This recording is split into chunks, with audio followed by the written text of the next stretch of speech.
It's time, Chris. It is about that time.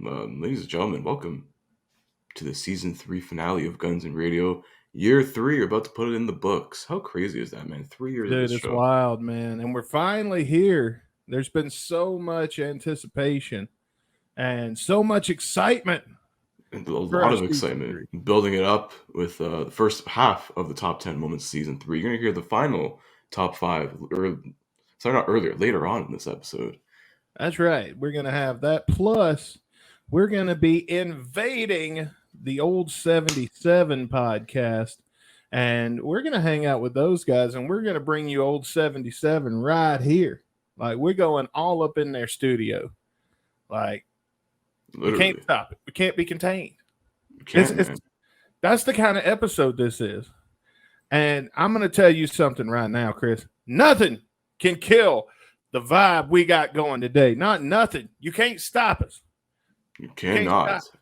Nothing can Absolutely stop not. this podcast. This is the greatest podcast of all time. 3 motherfucking years in a row. I dare you to try. Should we get started for real, though? Yeah, let's get started. Let's hit that old intro once again. Let's go.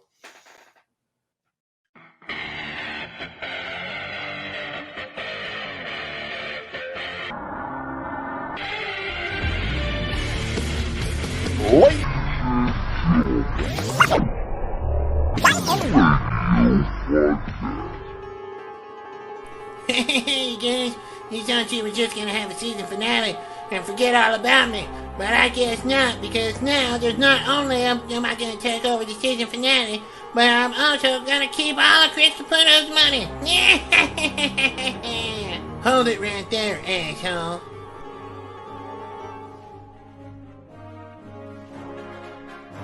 What? Vince Neil, how did you find me? Because I'm an expert in computer technology, that's why. Looks like somebody should have got the VPN that we told them about in season 2, asshole. And now, let's see who you really are behind that mask. What? Phil Spector? That's right, Vince Neil. You never rule out a corpse in a mystery movie, especially your own.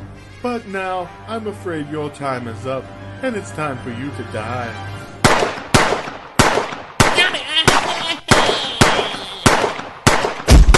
And now I'm afraid it's time to end this little game once and for all.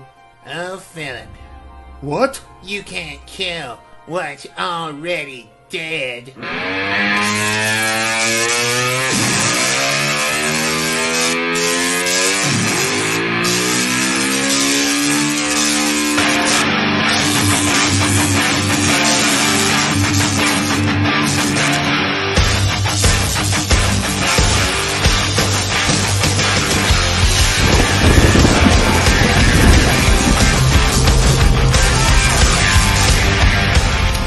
I swear by all that is unholy, I shall have my revenge upon you, Vince Neil.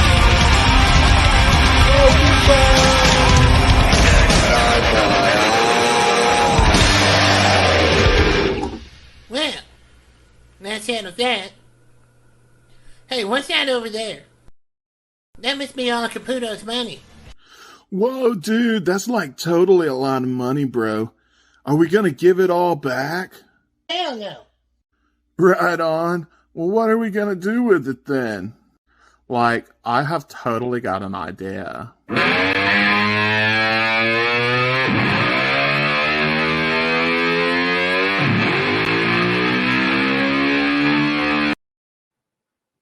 What the fuck? Wait a second. Did you just fund 5 extra nights of the Motley Crue tour? Wow, and one of them was in my backyard and I didn't even get to fucking go? Ah. Well, shit. Fucking bullshit. But I think we're missing the most important thing. Mm-hmm. It wasn't Vince Neil after all. Alright, he finally proved himself. I will give you credit for that, Mr. Vince Neil, if you're listening to this. So I have a feeling since all of his buddies are around, they're probably smoking shit and drinking shit right now, probably. yeah, off my fucking hard-earned Canadian dollars. Is that what Canadian money really looks like? I mean, it looks a little more stylized, but yes, it is still colored like that. $5 in blue, 10 in purple. Our 20s are green, 50s red, and the 100s are in brown. So we call them brown notes. They are kind of Monopoly-esque. So Yeah. Anyway, but I guess it's easier to remember. But it's like, oh, I gotta remember which fucking president that was never alive for. I have to use this one. Oh, well, that's the way it is with us. So, I mean, we could use a color system, I think, to separate a little bit. That'd be nice. Yeah. Would all the cocaine though they use to make the money, would it work though in the color coded system? I don't know. It'd be all white then. I don't know, man. But speaking of Canada, I got something I want to show you real quick. Let me take this off here so I can go full screen. All right. All right. All right. So here we go. All right. So I have purchased a bottle of clearly. Shit. Oh no, gone too far.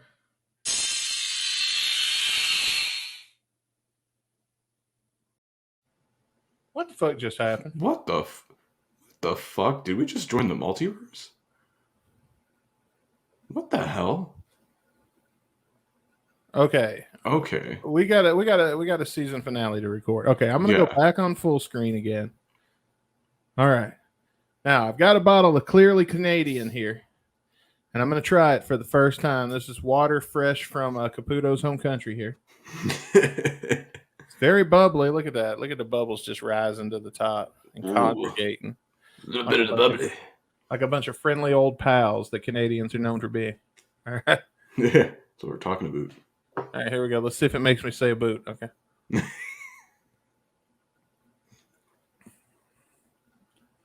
You know, I believe that there's a pretty good. Whoa, what the fuck? Why am I talking like this all of a sudden? What the hell? Oh, don't you know that that's a pretty good drink there? But I didn't know that it would have me talking like this, eh? Fuck. Oh, it's French at the bottom. Okay, see, I thought it was just a bunch of Canadian words I didn't understand, but now I know that it's French after having a sip of clearly Canadian. You know who hasn't been on the show in quite a while, eh? Oh no, don't fucking tell me. Cousin Caputo. No.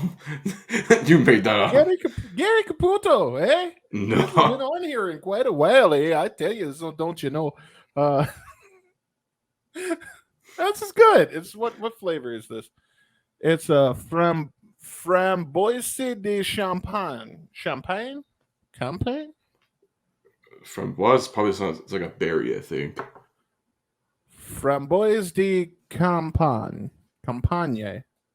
It's like a raspberry champagne, maybe, or something, it seems like. Oh, you got it right. Well, I know like framboise is like a berry or like a raspberry, I'm pretty sure. It was totally in English. I just wanted to I was testing you just now. See, that's me being Canadian now. Yeah. I was seeing if you were still Canadian like me now. Yeah, the Canadian school system has indoctrinated us long enough that we still have like regressive PTSD of learning French in like grade 4. So you fired a gun and became American. Now I drank this and became Canadian. So yeah, I think we're even now. Both honorary of each other's countries and societies, it seems like. Clearly. I mean, I know they took it away and there was a big internet campaign to bring it back, and then they eventually brought it back to the point that it's in stores again. Oh shit.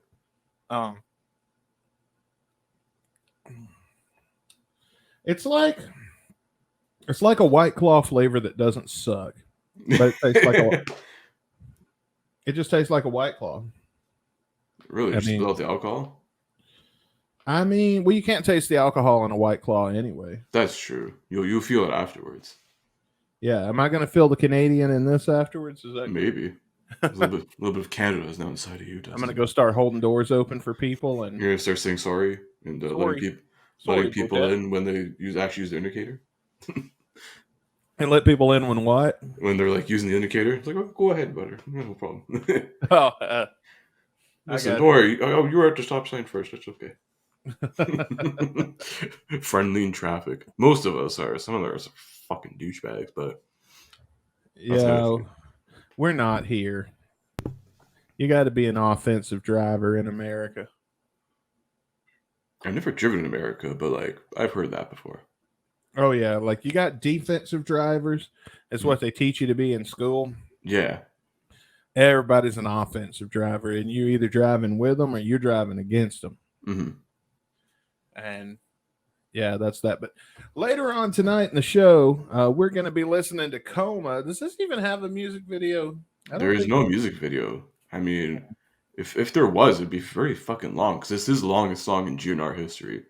And you know, Axl would make a fucking short movie out of this song somehow. He didn't have the budget to make a music video for Yeah, Coma. he spent it all in November Rain and Estrange, so. Don't cry, I don't know how much the budget that was, but they spent the rest of that budget on the Frozen Man, and then they ran out of money and had to tape everything else at Axl's house. Yeah, that's what happens when you have to have an after party after showing up 3 hours late to each show with an after party with a different theme every fucking night. And you barely break even on a 2.5, 3-year tour. As long as somebody else is paying for it, that don't sound all that bad. No, it's coming directly from their own pay. Well, that was fucking stupid then. Yeah, well, you can blame Axl and his fucking siblings for that. So his siblings. Oh yeah, his brother and sister are all fucking planning those parties and shit. Oh, I didn't know that. Yeah. Huh. Well, that's a piece of the puzzle I never knew. I just figured somebody else was paying for it, so fuck it. Nah, man, that's all. That was all Axl's idea. What else are we gonna do today? We're gonna watch.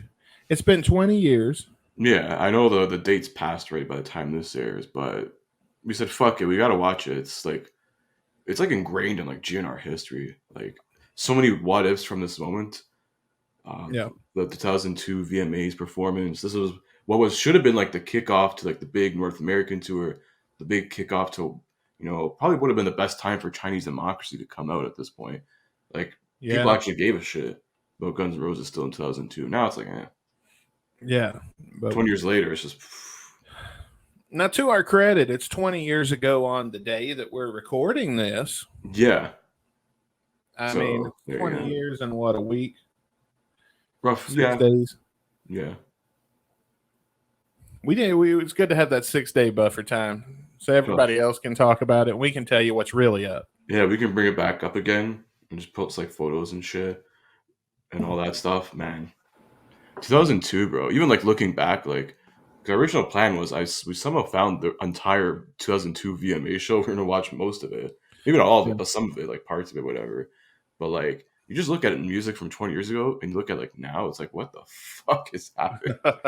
Yeah, like, we were gonna watch the performances. That was the original plan, but I have not had time to edit that down. Unfortunately, yeah, I can run through the performances though if you want, like the artists who performed and everything. Well, while you do that, I'm gonna pull up YouTube and be getting the performance ready to watch. Ready, yeah. So 2002 VMAs. So on the pre-show, this is crazy. These have performances on pre-shows. Avril Lavigne performed. Was Vince McMahon booking this?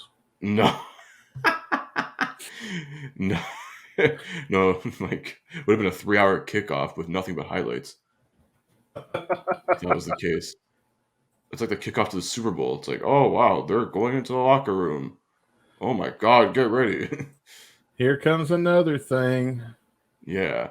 Here comes bullshit. But yeah, Avril Lavigne on the pre-show, Ludacris even performed on the pre-show. And then on the main show for performances, Bruce Springsteen and the E Street Band, which is like for 2002 MTV. What? Like, it's crazy. I don't know. No. Bruce Springsteen, MTV. Oh. My American body is rejecting all of the Canadian water. Oh, jeez. He's not even muting it. I just rolled with it at this point. Just roll with it. After the other day when the mic... A couple weeks ago, yeah. Just roll with it. Yeah, but going on with the performances here, we had Pink as well, Ja Rule, Ashanti, and Nas did a song. Shakira. Remember this one? It was like when Shakira, like, I think it was around the time she, like, yeah, around the time she debuted. She was like huge. Bro, shit, the most nominations at this edition of the VMAs. Well, she debuted in Mexico a long time ago, like the early 90s. This is probably like the breakthrough into America. Because I remember like 2001, 2002 was, you know, wherever, whenever, yeah, it's one of those in videos. It was like in front of a fucking cloud. I remember. That's something we should definitely keep for season 4 for like music video watch alongs. Oh yeah, she was hot in that video I remember that because I I remember was that. a teenage boy going through some hormones, and then that video came out, and I spent a And I lot was of still time discovering mine, so yeah. getting the old wackadoodle from time to time. Yeah.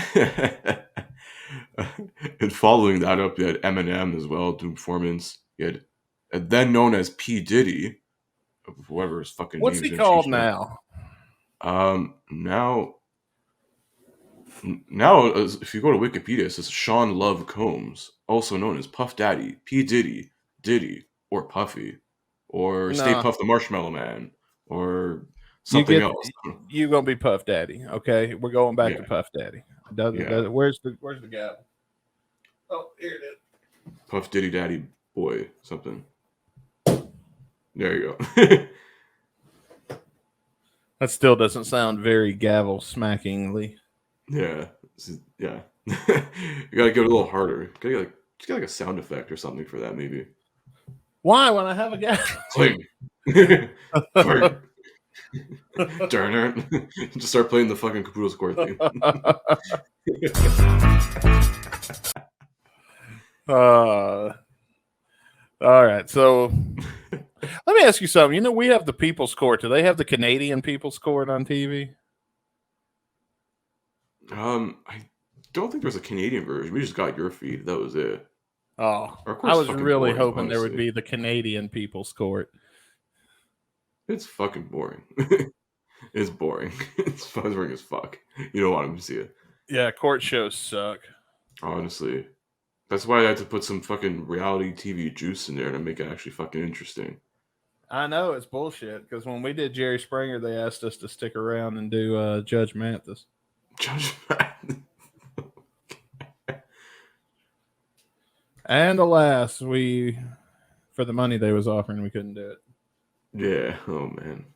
But yeah, anyways, back to the performances here. We had Diddy with Usher, Busta Rhymes, and Pharrell. Sheryl Crow, The Hives, followed by The Vines. What did Sheryl Crow sing? And then Justin Timberlake. Oh, Sheryl Crow sang Safe and Sound. I don't know this song. Yeah. Yeah, The Hives, The Vines. Justin Timberlake, that was the start of his solo career. Oh, what'd he play? That first song from his first album, Like I Love You. I don't know. Not Yeah, ringing any bell. That was his first solo song. And do do do do. Ain't nobody love you like I love you. Do do do. I don't even think I've ever heard that. And then one of the worst, best kept secrets ever, Guns N' Roses. Damn. That is definitely my body rejecting the Canadian water. Maybe if I say the Pledge of Allegiance, it'll go away. We'll see. All right, proceed. Sorry to interrupt you. Yeah, that was un-Canadian. it. No, I just finished with the worst, best kept secret, Guns N' Roses. All right, so then Guns N' Roses. That's the end of the show, right? Because I think the credits they basically closed the show because that was like a whole big surprise. And I remember like even like watching like clips of like MTV doing like a whole behind the scenes at VMAs, like even in rehearsals they were like trying to like hide. During rehearsals when GNR showed up there, everyone else had to leave the fucking building basically, and it was just Guns N' Roses and a few like other sound techs, whatever. And they're like, oh, we don't know if Axl's gonna show up. And then because they saw like Guns N' Roses with like the black box, I guess, when they move their equipment and shit in. When Axl shows up and they're like, oh my god, don't freak this guy out. He's fucking, saw that like reputation don't from like spook 10 him. years I ago. remember there was a documentary that was like, we try not to spook him. And I remember Axl saying, like, they showed a clip of the rehearsal footage, and Axl's like, you can point all the hell you want.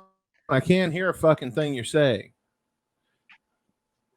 Yeah, I remember he was getting like cheese. Like they're like, oh yeah, he just showed up, did it, and then just fucking left. I'm like, oh, that's Axl for you.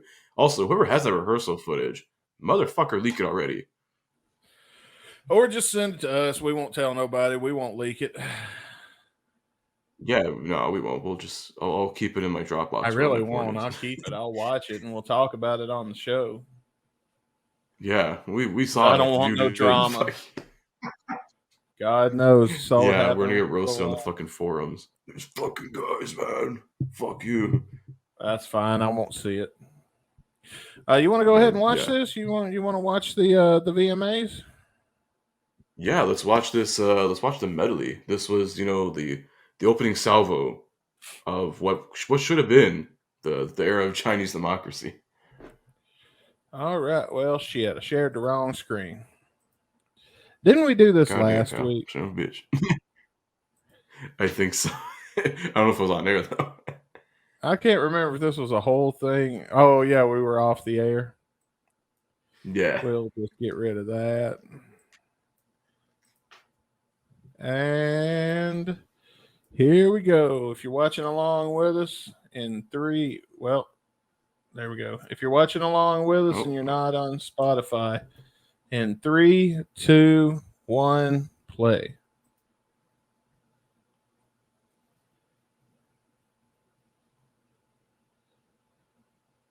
Oh, I think the audio's out on that one. Hang on. Oh yeah, we're really. What, can you not hear it? I can't hear nothing. Hang on. I think I have the file here. Oh shit. I well, did. Hang on. Stop. Yeah, I have it here actually because I literally as we're starting, I said might as well just download it just in case. Oh, So good hang on, idea. I'll share it right now. We'll just share. All right, so now Hopefully. definitely you want to be listening on Spotify because Caputo's going to share the file. This next band to perform at the VMAs for the past 4 years. Well, tonight, not only did they show up, they're even taking requests. I feel kind of weird introducing them. They're taking requests. I highly doubt that. I highly doubt that. I would have highly doubted that they were going to show up if you would have asked me. And if anyone lives here, you know how powerful it is and how electric and how energetic and the greatest city in the world. For those of you who don't Look how live in New young York, Jimmy Fallon is. welcome to the jungle. Ladies and gentlemen, The fucking Roses! Now, how disappointed do you think these people would be when this curtain opened? Probably highly. They'd be like, what the fuck? This is What why are the these goth kids came doing out. playing as Guns N' Roses? Yeah. There was a lot of shit. There was too much shock to the system, I think, is why this version wouldn't last. Yeah, you can get why. Because not only did you have, who the fuck is this over here on this extra piano? You This had, guy's live. our two guitarists look like fucking aliens or some shit. Yeah. Then you got Fortis from the last. There wasn't no Fortis yet, was there? Yeah, this is Fortis, 2002. Show me Fortis. Probably won't see him. It's all the focus camera's all on Axel. Yeah, this was the start of local sports team jersey and sweatpants, Axel. Oh, yeah. Remember the 02 tour? He was already swept up between 4 or 5 different sports jerseys. Yeah, when he would just wear whatever he fell asleep in. Pretty much. That's usually what I fell asleep in back in those days, too. What, 6 Oh, is that sunglasses, Fortis? headband? I think I saw him. I think I saw Fortis. Yeah. You got a lot of bucket in this, too. Huh. And then there's a part where he fucking gets winded as shit. It right here? Yeah, you hear him he's fading out. But you're Chongo. He's running out of steam. Yeah, because the thing is, I don't think Guns N' Roses works as a fucking medley. I don't think it does either. Yeah, live. It's hard. Who's the drummer? Is that Brain? That was Brain, yeah. I mean, it's cool. We did get a preview of some China here in a sec. Yeah, we get a little something new. World premiere in Madagascar. A little bit of it, at least. I like the imagery too. I think you can see it in the back there. Oh yeah.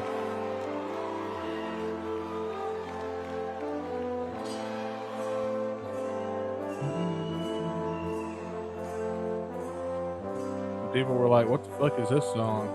Yeah, it's about to get real emotional. Axel's glasses are off. And then he actually picks himself up here. It's pretty good. Yeah, got a chance to catch his breath.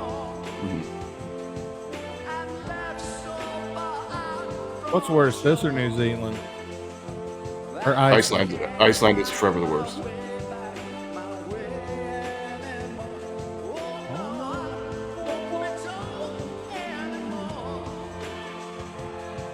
Hard to do my hair like that when it gets long, Caputo. I'd love to if my hair grew that long. I'm gonna get a hair transplant. I'm gonna look like 2002 Axl Rose just for shits. But you could probably do that. Just buy some rope and some glue. Buy some rope. You get some twine and just like start. At least you wouldn't have to fuck with it. I mean, you just wake up, throw it in. Oh, dude, high five. That's a legendary moment. Yeah, you don't get a lot of those. There's Fortis. Looking like a goth kid.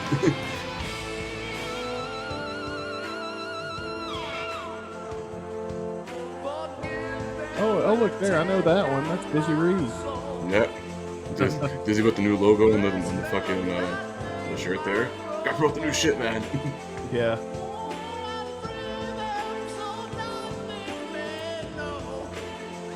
I think if it wasn't for Buckethead and it wasn't for Robin, that this would have at least had a chance. No, they helped give it sort of a chance, I guess. And then people, I mean, they announced the they tour would right have just after. looked like humans, That's true in a way. or at least one of them looked like a human. Yeah, because Buckethead ain't gonna change his mind about it. What the fuck? Oh, it went away. No, what the fuck? You didn't even download the full thing? Oh, damn it, Chris. Oh, damn More it. in denial and so afraid. Hang on, Well- we're gonna get it back. Damn it! Of course, this happens on the finale. All right, this looks good. We'll start here. Oh, it's muted. Oh, I should probably unmute it. There we go. And he's like fiddling with the in-ear monitors, which is weird.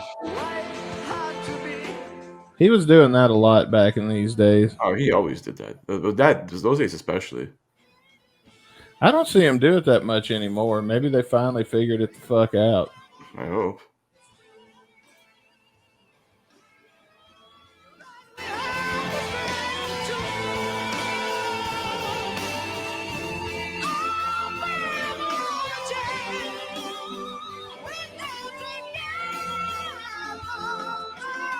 All those posers in the front row thinking they're hearing a Guns N' Roses song that's from one of the albums that they didn't buy.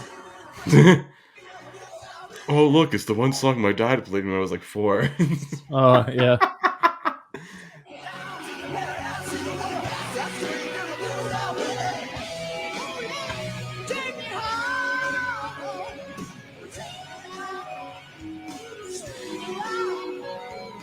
Can you imagine having to sit through the rest of this bullshit to get to this? Like if you would have been there live? Yeah.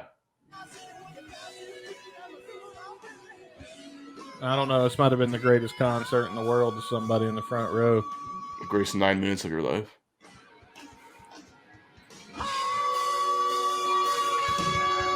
Well, at least GNR lasted longer than one of those guys in the front row had sex, so. Hell yeah. And then, of course, confetti. That is Fortis. Okay. That is Fortis. He just looks like a fucking emo kid. Looks like he belongs in NCR. I knew Fortis had been there. And I don't know why, but I just never have seen I guess there's too much going on with Robin Fink's fucking sideburns. Yeah, Robin Fink looking like an orphan. Looking like a dumbass. Let's be real. Yeah, looking like an alien orphan, and you have Buckethead being, well, Buckethead. And then Tommy Stinson, like, in the fucking full flannel suit there. Bro, it's August, not October. We don't need that yet. Yeah. Oh, man. What was I doing in 2002? I was in 10th grade. I would have been just starting the 10th grade. Hating this new town my parents made me move to. I never did like it. The second I turned 18, I got the fuck out of there. It was a shithole.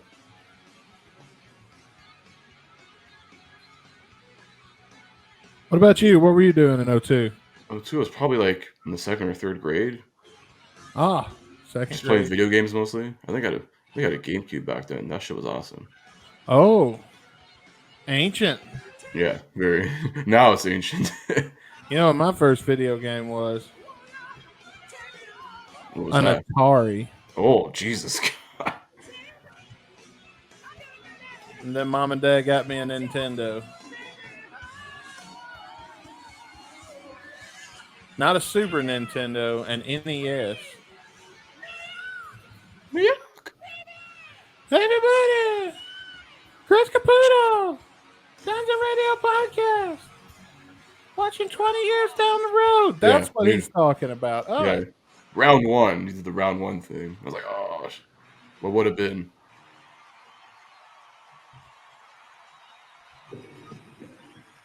I love how you hear the microphone hit the ground because nobody at MTV knew to turn it the fuck off. Dumbasses. Thanks, Atlanta security. I'm going home. What? Okay, well, that's enough. We can stop now.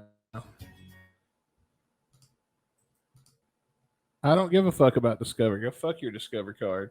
It's shitty. It ain't like the Capital One Platinum MasterCard. Yeah, which you should have already gotten by now. You pricks. Yeah, there's a link in the description of one of the podcasts we made. You can't ever tell about this shit. Future. Hopefully, ain't nobody clicking on that fucking link, and if they are, they ain't paying us. So there's a deadline.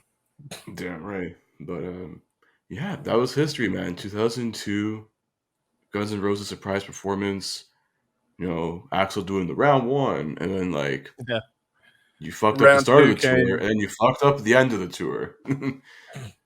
I feel like if that tour actually went well, we would have had Chinese Democracy by 2003. 2004, the absolute latest.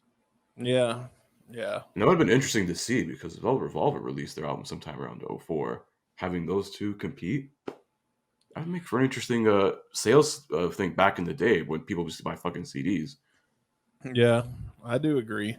Imagine if they dropped on the same day. Now like a sales war. Oh, dude, that would have been awesome. That would have been insane. Because I remember like there was a whole thing with Kanye West and 50 Cent dropped albums on the same day, and they basically like put like a bet or something, like a sales battle. It's like, oh, I think 50 Cent something like he would retire if his album didn't sell more than Kanye's, and of course he didn't fucking retire because he's a fucking idiot. Dude, let me ask you a question. Chinese Democracy releases as scheduled and on plan in 2002. Yeah, 2003. Let's say 0203. What does the album cover look like? Well, not the bike. It would have been something different. Because I remember like, or what would it have been? Because I remember there was a show they did ironically in Hong Kong, of all places in China in 2002, like leading up to this, like where I think Axl revealed the album artwork for it, like at the show or something, and I think it was very similar to what we got. Okay. So I think it probably still would have been like that bike. I don't know. That people could probably, whoever knows, or Chinese democracy historians here will probably know better than I do. But that's from what I can recall, at least to my knowledge. I know there was a fake photo floating around. Yeah, there's a lot of fan-made ones, like with the red hand. The red hand, the alternate fucking cover was sick. Yeah, that one's real. That should have been the album cover. That would have been awesome. That it's good for an alt, but it definitely could have even been the real one.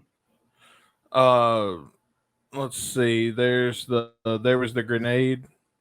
Yeah, but there was a lot of fake ones of the bicycle made. Like when somebody, I think Axl said in an interview before it came out, before the picture got released or anything, that it would be somebody knew it was going to be like a bicycle with Guns N' Roses spray painted in the background. And somebody, because if you look hard enough, you can still find them online. Definitely. On the forums. The forums, definitely. Yeah. Chinese Whispers may still have some. Yeah, people started making fake ones. I wonder if I can. Let's see. Yeah, I think if you look up on Google, like Guns N' Roses Chinese Democracy alternative artwork or something like that, and you can find there was what originally was supposed to be like the booklet inside was much different than what we got in the final product. Like a lot of really cool artwork and shit in there. This is the one Yeah, that was. I that don't I know was if that was. thinking of. Yeah, I think that was a fake one though. Yeah, when I was talking about fake cover arts, that's what I meant. Yeah, that one. That's what I was believing was the fan generated fake cover art. Yeah. I don't know, man. This one's pretty dope. This fake one's. I'm looking Oh, at yeah. I'm looking at some fake alternative cover arts off of GNR Revolution or GNRevolution.com. Yeah, I think it's the site that hosts the Chinese Whispers too. It looks like I see it on the top there. Oh yeah, so go check that out. Definitely. That has that's very extensive. I do give a shout out to the people who did that whole Chinese Whispers thing, looking through extensive interviews and all that stuff and pulling the quotes and everything from there as well. I agree. I agree completely. Well, Chris, I think at this given time, since we've talked a lot about GNR history and the importance of today, that we should talk about guns and radio history. And let's take a look at the top 5 voted on by you. And by you, I mean you, Chris Caputo, and me. Yeah. Well, you and I, as voted by the Guns and Radio Voting Committee, which is basically just us. Yeah, that's it. There's a whole committee. We have 80 people come in. Definitely. We pay Jeff's them there. an annual. Rick Dunsford sometimes shows up when he wants. Yeah. We pay them all $50,000 a year to come to this one thing once a year and tell us what was the best moments. And we proceed to tell them, no, you're wrong. So with that, let's hit play and check out the greatest moments of season 3. And let's kick it off right now with the number 5 best moment of the 3rd season of Guns and Radio from our very epic and awesome big 4th of July episode. Check this out.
I think Francis Scott Key rolled over twice in his grave.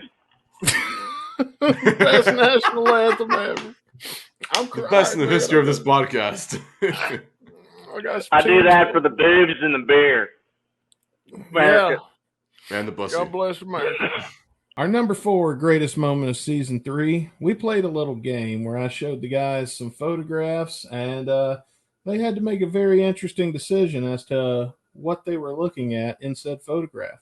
The sequel to a season 1 classic, Porn or Hot Sauce. This time it's Porn or Roller Coaster from episode number 169. Nice. The first thing we're going to do is we're going to play a little game. Jeff is going one-on-one with Caputo here in a game that I'm going to host here, which if this doesn't get us marked as explicit, nothing will. The name very focused today, guys. All right. So if you're listening on any other platform besides Spotify, you're going to want to go to Spotify so you can get the video version for the game, at least.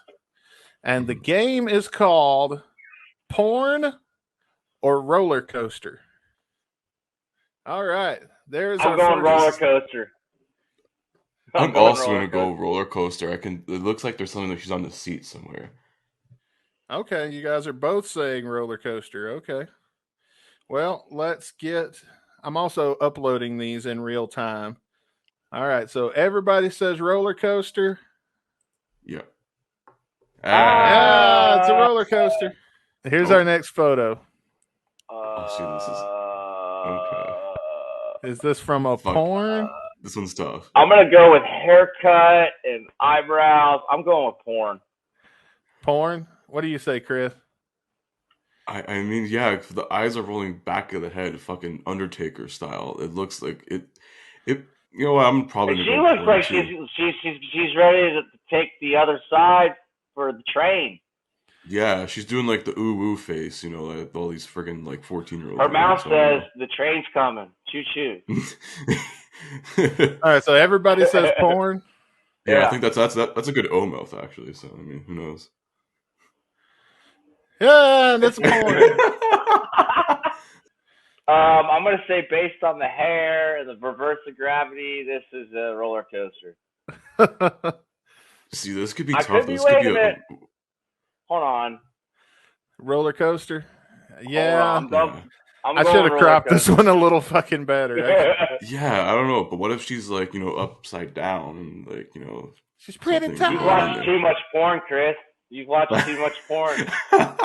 You're going in areas that I'm concerned about you. No, I'm just kidding. All right. You know, I'm going roller coaster. This is tough. You know, I'm probably also gonna. You know what? Fuck it. I'm going men's things. Porno. All right. So Jeff says roller coaster. Chris says porn.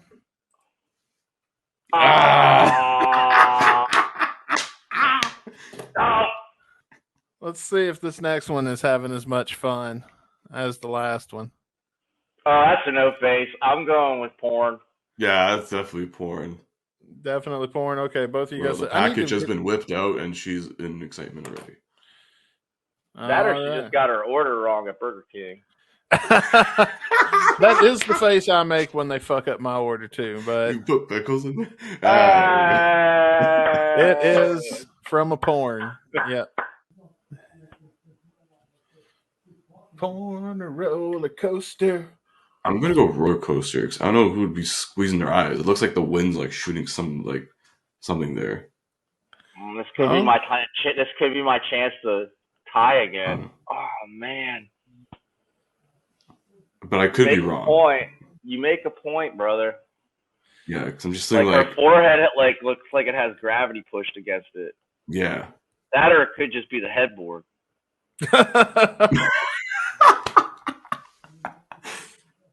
Or the back seat of a Volkswagen.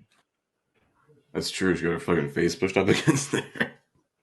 Oh, man. Do I take one? Do I just go porn and try to see if I can't tie it if he's wrong? That's up to you, man. I'm going porn. All right. The picture is loading. Yes! Oh! Damn it. Damn it. Yeah, it is a porn. And it does look like a headboard. Now I'm starting to question myself.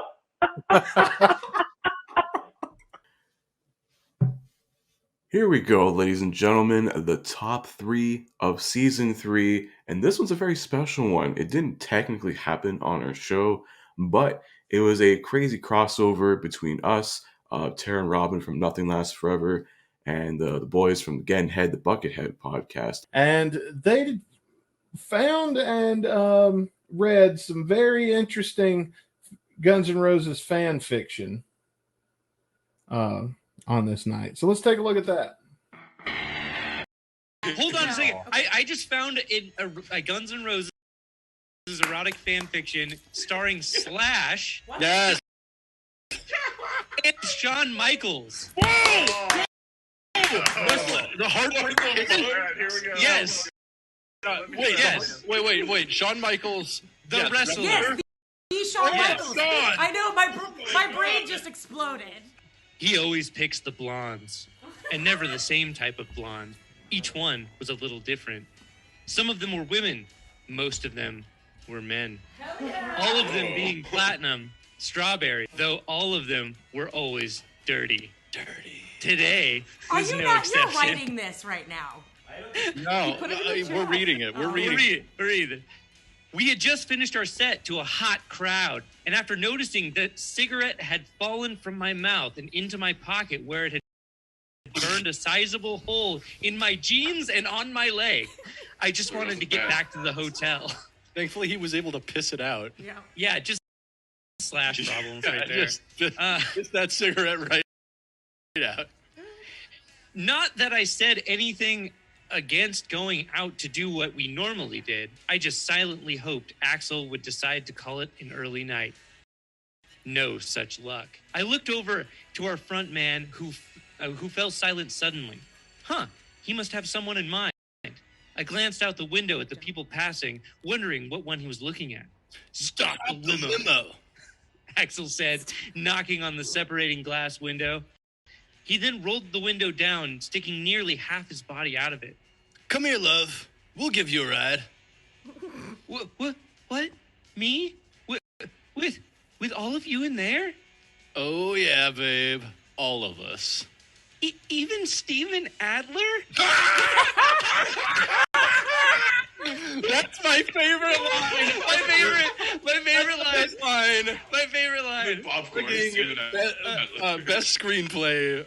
Fucking. Yeah, Oscar okay. right here. Even Steven Adler. This is really cool. Even Steven Adler? People say we look alike. I'd really like to meet him. Axel pulled himself back in and looked at Steve for a few seconds. Man, it's really freaky. You guys do look alike. Come here and look at this. Wait, Britt, are you Axel?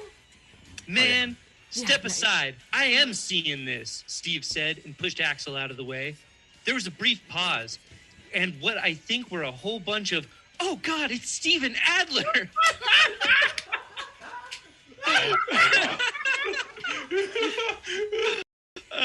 From the elated target wrote outside. this. Steven Adler wrote this. Steven Adler definitely wrote this. So, kid, what's your name? It's he frowned suddenly, then turned red. I'm so excited, I can't think. Check your wallet, I suggest, and I pointed to the lump in his leather jacket. Good idea, he stammered and clumsily removed his billfold. Shawn Michaels. God, I feel stupid for forgetting that. How could I forget my own name? All right, so we're He got his own name, and he had to pull out his wallet. He's like, "Oh yeah, I forgot. I'm Shawn Michaels, Rockers era Shawn Michaels, 1988. Thank you very much." Yeah. He's already like he's a rock star in his own right at this point. Like the Rockers, like except for like the Road Warriors at this point, were the biggest tag team in wrestling. Oh, yeah. All right, y'all ready for this to get real? This is gonna start getting real here. All right. Okay, so Axel kissed him on the lips, right? He continues, we're used to that. Axel always made the first move. Shawn was surprised, to say the least. And as Axel pulled away, we all struck. Shawn didn't make any cry of protest as we groped him, running our hands up his long legs, enjoying the feel of the heat magnified due to the skin-tight leather pants he was wearing. We touched him everywhere, surprised to find a lot of muscle everywhere.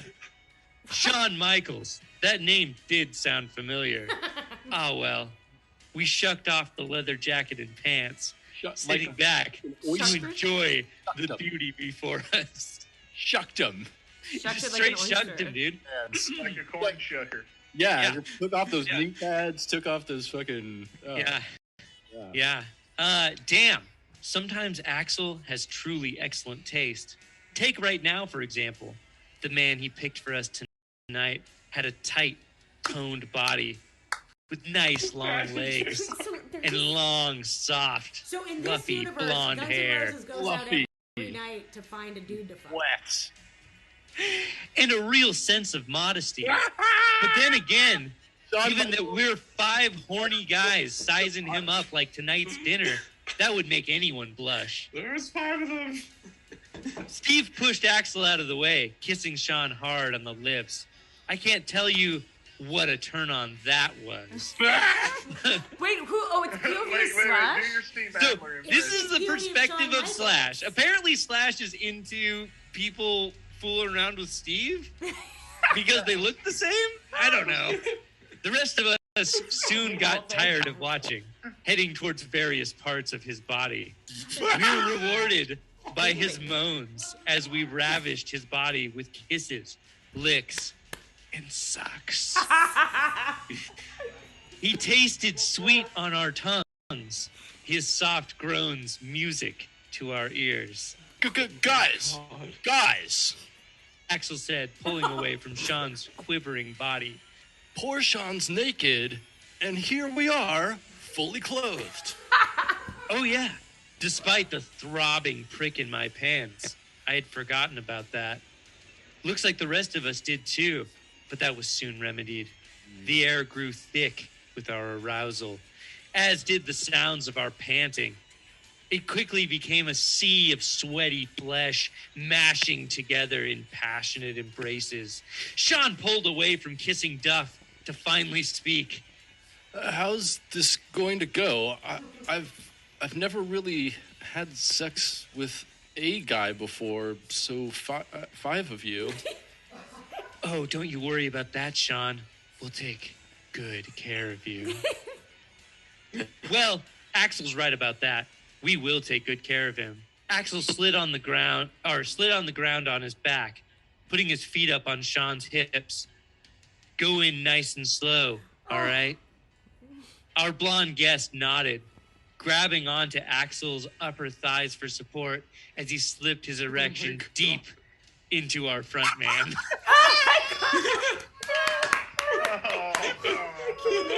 Oh, yeah. It was an hour and a half later before any of us could move. That's a long time. Yeah, right? How long have they been coming? They just came for like 6 minutes straight. I bet he just like rolled up. Yeah, he just like rolled up the window like as fast as he could. It's like, oh God, what the fuck is going on here? Our number 2 greatest moment is brought to you by my old computer setup. Sometimes, trying to intro a podcast can just go the wrong way. Yeah, made for an embarrassing moment for me, but a great moment for you. It was good enough to make the number 2 spot. So this clip comes to us from episode 145, Dr. Alibi, now available in the archives. Hey, old Captain Jack. Yeah. It's another episode of the Guns Radio Podcast, episode 145. Why you're not wondering it's 144? Well, if you subscribe, you're on the feed. 144 was our bonus show. I hope you guys enjoyed our watch-along / We're breaking up. We're Miles losing Kennedy and the Conspirators, the Sydney 2012 watch-along that we did there. So if you haven't, check it out. Episode 144 in our feed there. We're back to reviewing once again. That was a fun watch along that we had. God damn it, we got some delay. Uh-oh. I hate when StreamYard does this shit. StreamYard, get your shit together. God damn it. Get your shit together. Oh, that was on cue. Delay shit gets on my fucking nerve. Connection is unstable. The connection is fucking fine. Anyway.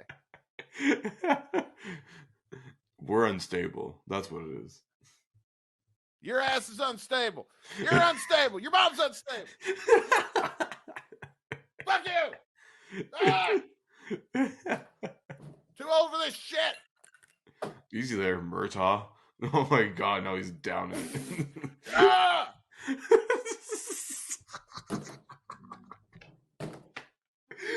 Throw some more shit. Fix the connection. Piece of shit.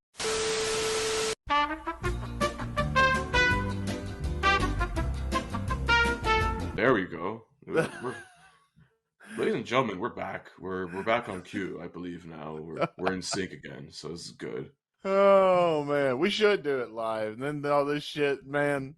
You imagine what would be happening in the comment section right now. Oh, fuck you, Dustin. Grow up, you bitch. You're a pussy. Fuck off. Where's that fucking notebook at that I threw at the fucking computer just now? Here it I is. was, I was gonna say, if the comment section for doing this live would look like fucking wrestling Twitter. About bitches complaining about how dudes now aren't, 6'8" and like 270. Like, shut up. This Dustin Bonez guy is entirely unprofessional. Yeah. He drinks on the. I should probably get that. He drinks on the job. He drinks on the job. Throws shit at his computer. That's like 900 years old. Yeah. Who the fuck does this guy think he is? That's some bitch. Ladies and gentlemen, we have finally arrived. It's the #1 moment of season 3 of Guns and Radio, in what is probably our most ridiculous, zany, craziest music video watch along of all time. I mean, we've seen some real stinkers. We've seen some weird fucking videos. We've seen some good ones. We've seen a lot of stuff in between, from the good, the bad, and the ugly. But this is just possibly the worst music video we've ever watched on this show. This is the #1 moment of season 3, and this is the Chinese food music video watch along. It's called Chinese food. Chinese food. Chinese food. It's basically about a white woman's love for Chinese food. Uh-huh. Yes. That's all I know. I've only seen like 30 seconds of this and like very few snippets. I saw this like is fucking ridiculous. 5 seconds at the very beginning because we couldn't stop it from playing when we initially uploaded it to watch with you guys. So here we go. I'm going to hit play. We're not going to do a countdown. By now, you should figure out that you can watch the video version of our show if you go to Spotify. Yeah, and shout out to those who are watching the video version on Spotify. Our percentage of people listening there has increased. So shout out to you guys. And if you're not, you're fucking missing out, man. Yeah, watch us and all your other fucking favorite podcasts that, support the video format on Spotify. So that's right. So we're probably going to pause this if something wild happens. I have no idea what to expect in this bit, so I'm going to crank it up just a little bit. And here we go. Oh, I know that guy. What's he making? Oh, wait, that's not the guy I was thinking of. What? Wait. Hang on, we're gonna rewind. We already rewinded. I wish I could understand what the fuck he was saying because these noodles he's cooking and then they just explode into Bro, was he cooking like the Infinity Stones for them over there? He was making Snapchat noodles. Bro, he was fucking cooking up some fucking Infinity Gauntlet noodles for Thanos, and then the double rainbow comes out there. This is what happens when you buy the gay pasta. I know this because I only buy gay pasta for this very reason. So it'll shoot a rainbow across the house. I was not. It's fabulous. This got fabulous awful quick, but okay. Yeah. All right, here we go. Skittles taste the pasta. Wait, what's he making? Is this girl like 12? Probably. It's like another Rebecca Black thing. On the street and I'm getting grumpy. I love the slow motion badass turnaround after like, she knocks. Fuck this garbage can. Yeah, I don't care about the environment. Let him litter. While nobody's there to see her do it. Yeah. And then does the slow motion turnaround like she's a badass. Yeah, they do this right as the sun sets and the park closes, so everyone's like getting the fuck out of there.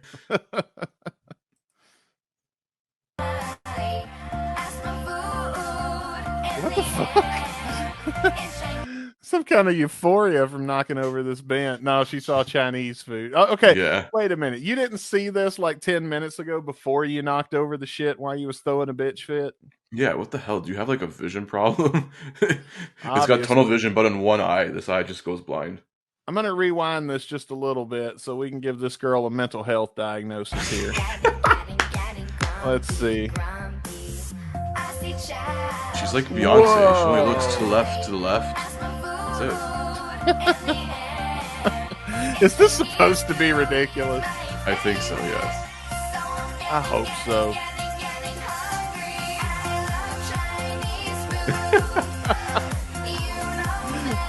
Who the fuck are you? Why are you in my store? Get the fuck out. Let's go. Yeah. Please order something or leave. Please leave. This 9-year-old at the cash register doesn't have time for your shit. But yeah, look at her just trying to keep that fake smile up for all she's got. Oh God, another one. Yeah.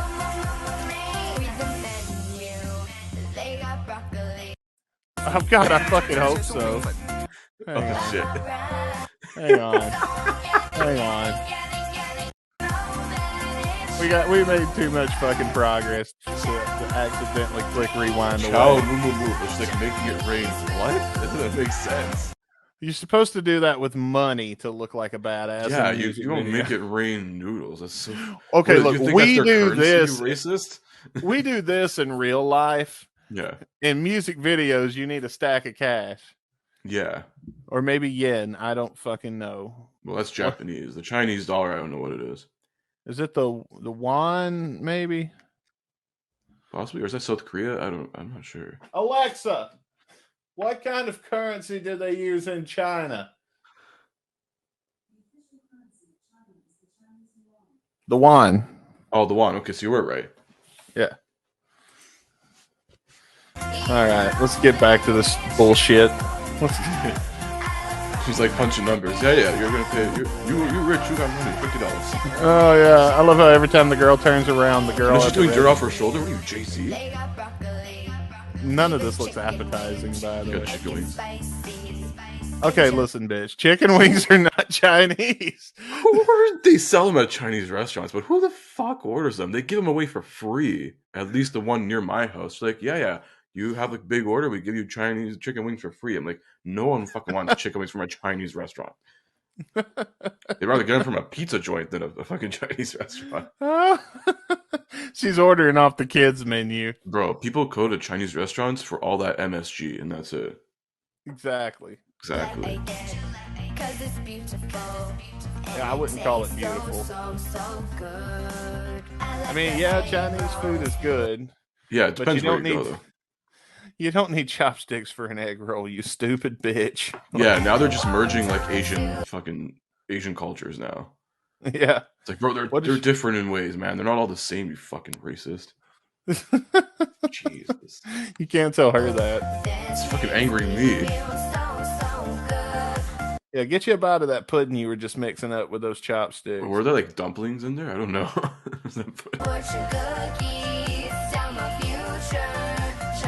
You'll find a new friend. You fucking need one. You're gonna need to, because you're not gonna have many when they see this music video. Yeah, they're all gonna disassociate with you. Like, oh god, her. Unless this goes viral for like the wrong reasons, like it goes like Rebecca Black style, then. This is somebody that looked at Rebecca Black and said, "Hey, that's a good idea. I should do that." Yeah, and I don't think that's the message the internet tried to send. It's like, I can do that, but stereotypical and possibly racist. Oh God, yeah, this is America. Oh my God! Now it's what the Express? What the fuck? No. Okay, see, I was trying to give her a pass on the racism up until this part. Come on.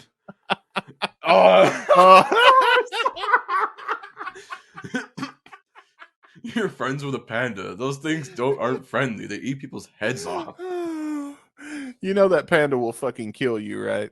Bro, yeah. Pandas invented social distancing. They'll fuck you up if you go within 6 feet of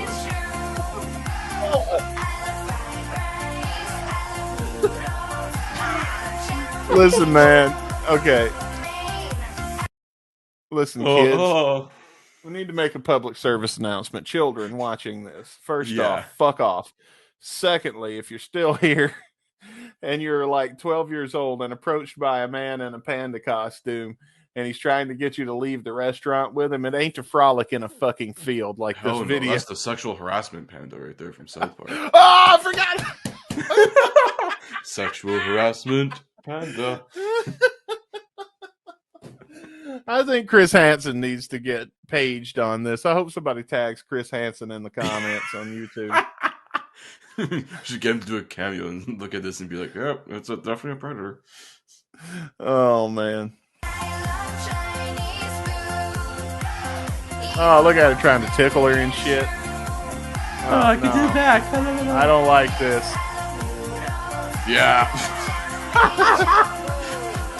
Green screen. Oh, wait a minute.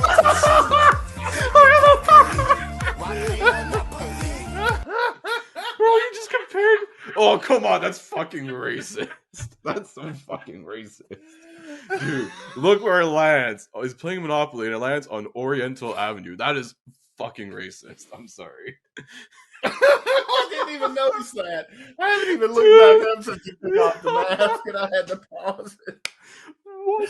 This should be flagged for fucking racism. This is pretty racist, yeah. This is so racist. I was trying to not call it racist there for a little while, but this is and it's that sad unintentional racism that's just ugh. It's Rebecca Black, but racist. They have the token black guy rapper here too, and I think it's the same guy. I think it is. It might be. I don't know. Why are you at this little girl's sleepover, man? Yeah. Oh my. What the fuck? Listen, man. There's a. Have you ever heard? Okay. There's a porno called The Dancing Panda. Okay, and he goes to parties with girls, and that's all I'm gonna say. Oh yeah, the one where he goes to the bachelorette parties. Yeah. Yeah. I don't think this motherfucker's in the right place. Yeah, this looks like something I don't like lost where on this fucking is going. Gary Glitter's terabyte hard drive of John Foyle. Yeah, this was Gary Glitter's favorite music video, right? Fucking yeah. Oh much. Lord.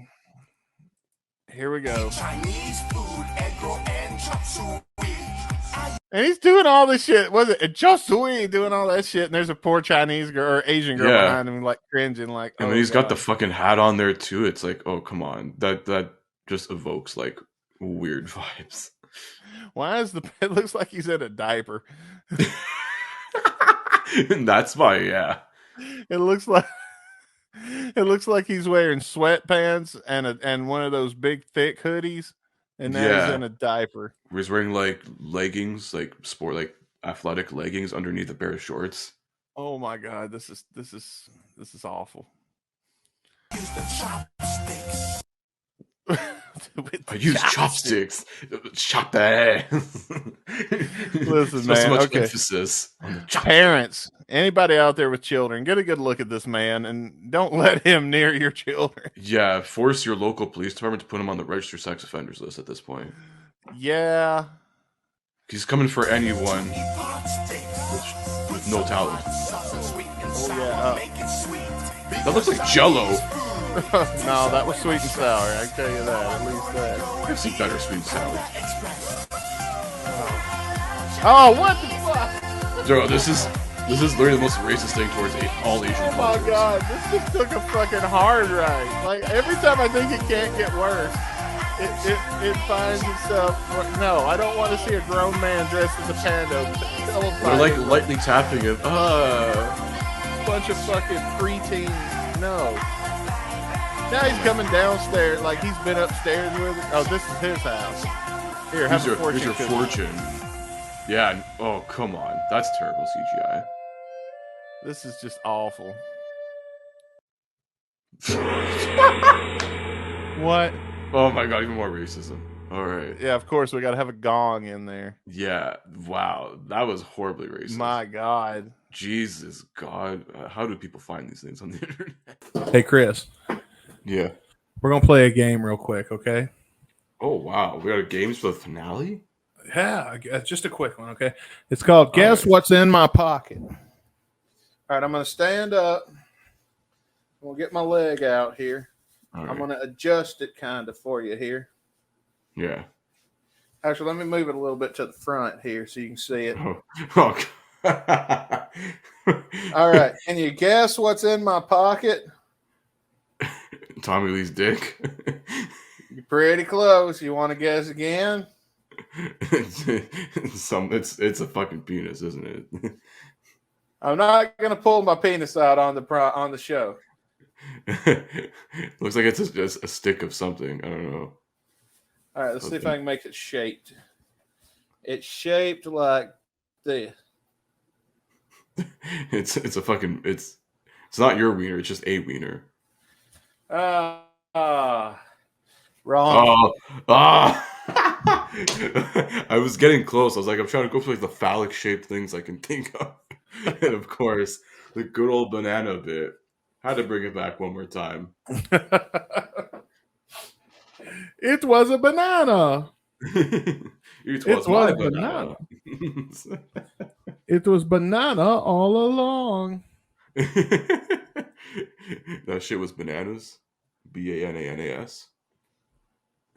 You know, that's the only reason I know how to spell bananas.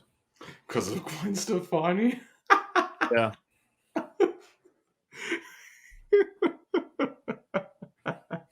Just keeping it real with you, bro. Just keeping it real with you.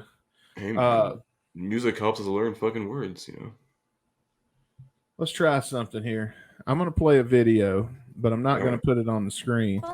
Can you hear this? Get unlimited data. Yeah, I can hear it. Okay, good. All right, so I was going to tell you a thing. I found a, we do the old 77 podcast. Mm-hmm. And here in just a minute, Chris and I are going to actually invade the old 77 podcast. Yeah, I'm actually getting on a flight very soon, and we're going to actually, well, I can't even say that with a straight face. I'm going to be live via satellite there very soon. But one of these days, I will take a flight. He's going to get a flight, fly here, fly back, so he can join us live via satellite. Yeah. But I actually have a track here that I'm going to play for you. All right. From the old 77. And this is actually a song. Our good buddy Dave over there writes songs all the time. And he wrote a pretty good song, and I kind of want to share it with you. Are you interested in hearing it? Oh, definitely. Definitely. Let's hear it out. All right, here we go.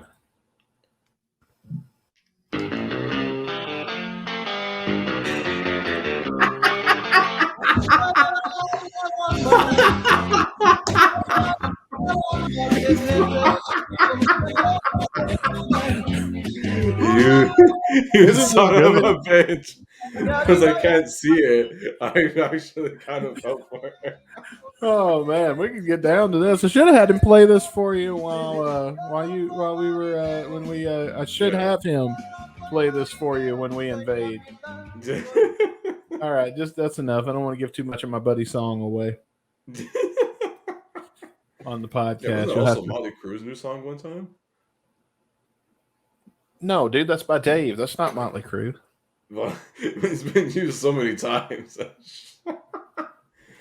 No, buddy Dave wrote that song. Unless they ironically covered each other and they didn't know about it. Oh, man, that's funny. Well, Chris, are you ready to go pay a visit? Excuse me. No, Mr. Kitty Cat, come. Okay, he wants to wait. Hey, Google real quick. Can cats eat bananas? Hey Siri, can cats eat bananas? See what she says. Oh my god, this thing needs to hurry the fuck up. Still on it. Move your ass. Do, do, do, do, do, do, do, what, I'm having. Fuck you. Hang on. I might as well just use my fingers. Siri, this is why we need can't to talk, Siri. Yes, but while bananas aren't toxic, they can cause digestive issues. So, okay, so a little bit is what I heard. Yeah. All right, here you go. Or else it may clog up the poor guy's butthole there. Well, he just appeared. For those of you watching on Spotify, you saw exactly what happened. I was over here getting ready to throw it to the. Oh, changed your mind? Come for He's scared of it. Hang on. Look, he's repulsed by it. He's like repelled. He doesn't want anywhere near it. He's got his back arched. Damn. He got his paw up like he's ready to strike. He's ready to go for the tap there. What the? What is it? Son, it's just a banana. Just a banana. Why is he scared? I don't know. Yeah, you want some banana? No? No, maybe he doesn't want it. That's fine. No, he was scared. That's Cheeseball's scared pose. Really? I don't know. Sometimes these cats get like interested in things and they're like, no, they smell from a mile away. They're like, oh, you know what? Never mind. Let me see if I break off a piece and offer it to him. This is a peace offering. Please don't hurt me. No, he don't want that either. All right. Huh. He was intrigued and he said, nah, fuck this shit. Are you scared of a banana? No, I don't want to keep scaring him. He doesn't. Yeah. He is not liking that. That is, my cat is scared of bananas. It's like the Undertaker. Wasn't he scared of bananas? Cucumbers. Cucumbers. He was definitely scared of cucumbers. Huh? Wasn't he on Hot Ones and they asked him about that? I think so. Yeah. On, baby. Dead man walking, but no cucumbers. When somebody throws a cucumber, you know he got ribbed. Them boys mercilessly pranked him with cucumbers as soon as they found out. I was gonna say, there's definitely stories of that. You can look up like shoot interviews on that. I've never heard. I think it was revealed through shoot interviews. I think I don't know, it's like Nash or one of those guys said it.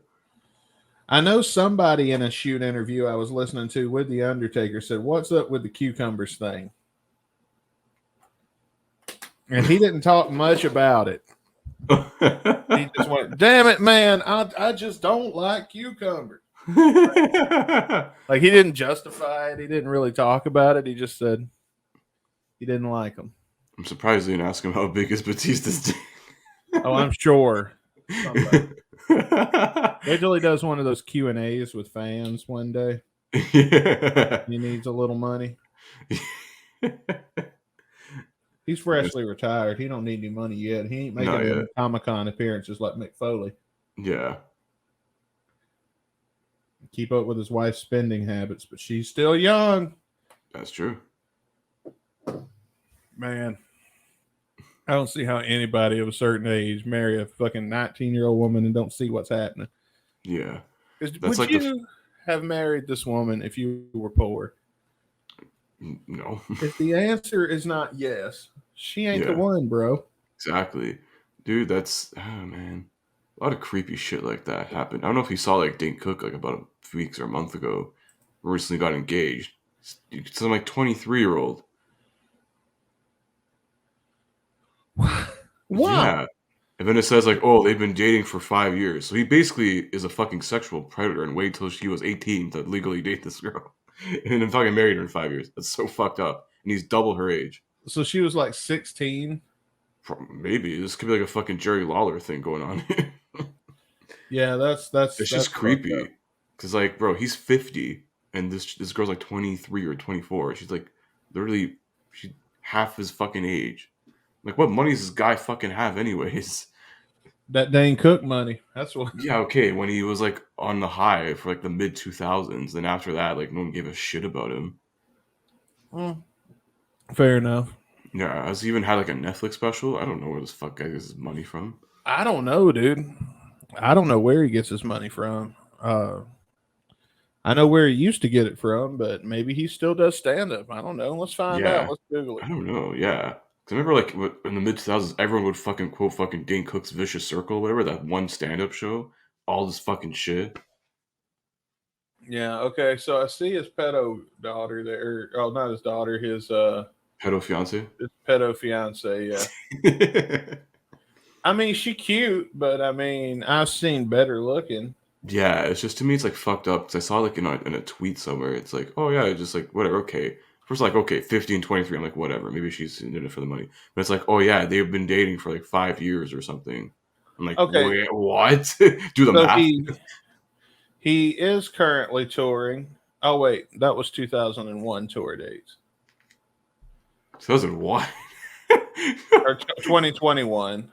Oh, I was like, geez, 2001. Would you go to the Wayback Machine? I keep forgetting it's 2022. I'm looking at his website. Yeah, like if you go to Dane Cook, hang on, I'll show my screen real quick.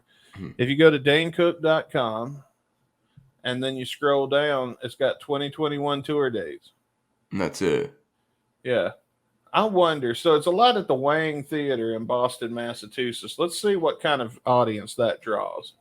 Yeah. Wang Theater. The Wang Chung Theater? The Wang Theater. Let's see how many people. It has a capacity of 3,500, so he's not selling out stadiums. Yeah, he used like to do he like used to. arenas and shit.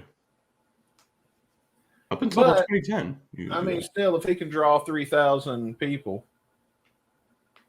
I think Dane Cook could draw 3,000 people easily. Yeah, that's about the height where he's at now, unless he like comes with some like fire ass material, then I don't know.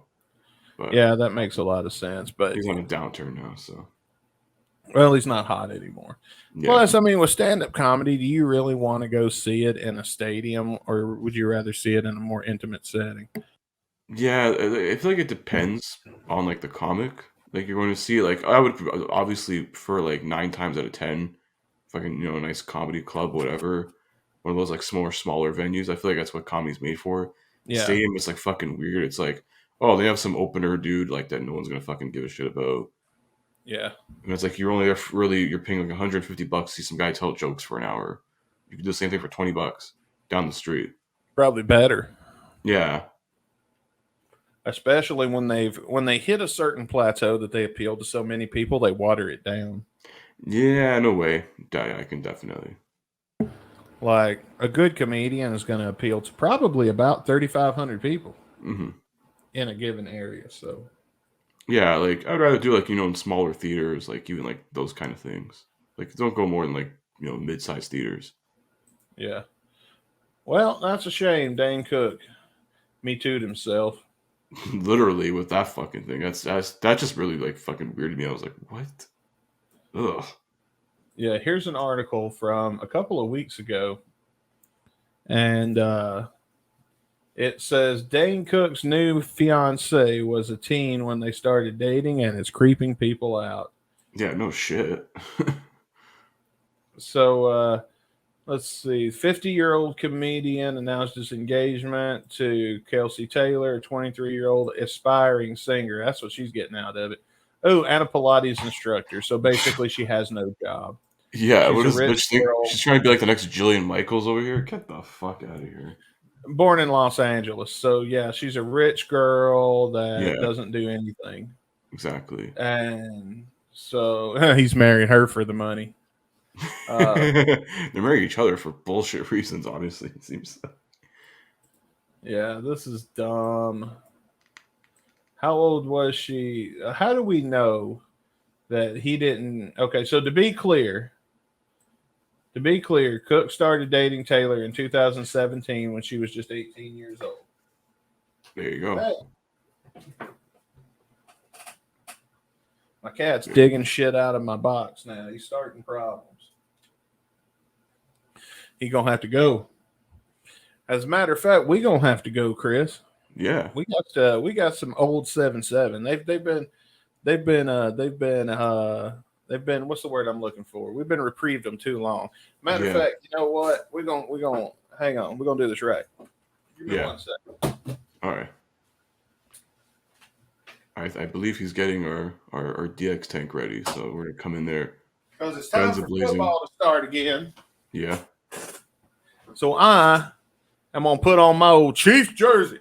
Woo! Represent Kansas City. Oh, it's inside out. I should probably represent Missouri. Let me turn it back around. There we go. Now put on my Chiefs jersey. We're gonna represent Kansas City. Go Mahomes, number 15, and we're gonna head to the old 77.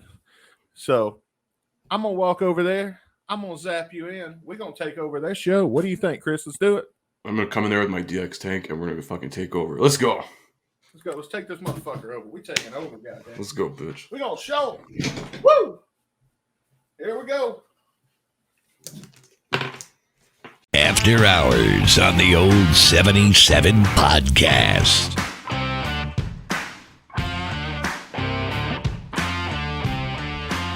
Welcome back, ladies and gentlemen. Guns and Radio podcast season finale, and at the same time, we're on the After Hours show for the old 77 with Scotty Car Wash. Hey. Hey, boys. And what did we say Dave's name was? Davy Train? Davy Train. Davy Train. Wood, wood, bitch. Ride the Davy Train.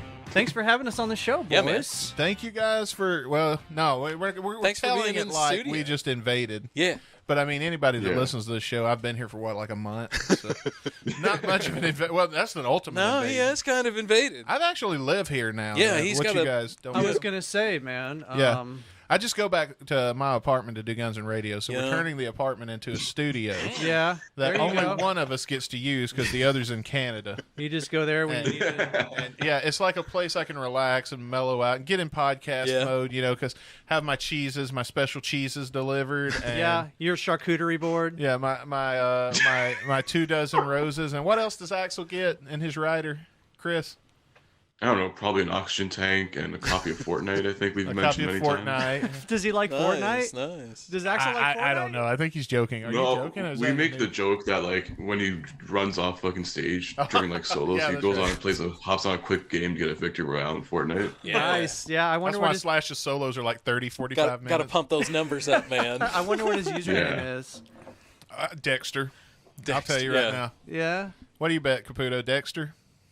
Something like that. I mean, that was his old username, I think, in the My GNR forums. He probably named something after his cat or something. Yeah. Yeah, but somebody probably I took that name, so he's probably like Dexter 69420, you know, some Probably. shit like that. But now, what's funny is Guns N' Roses fans have message boards. That's a part of the GNR fan community that people outside of it don't know.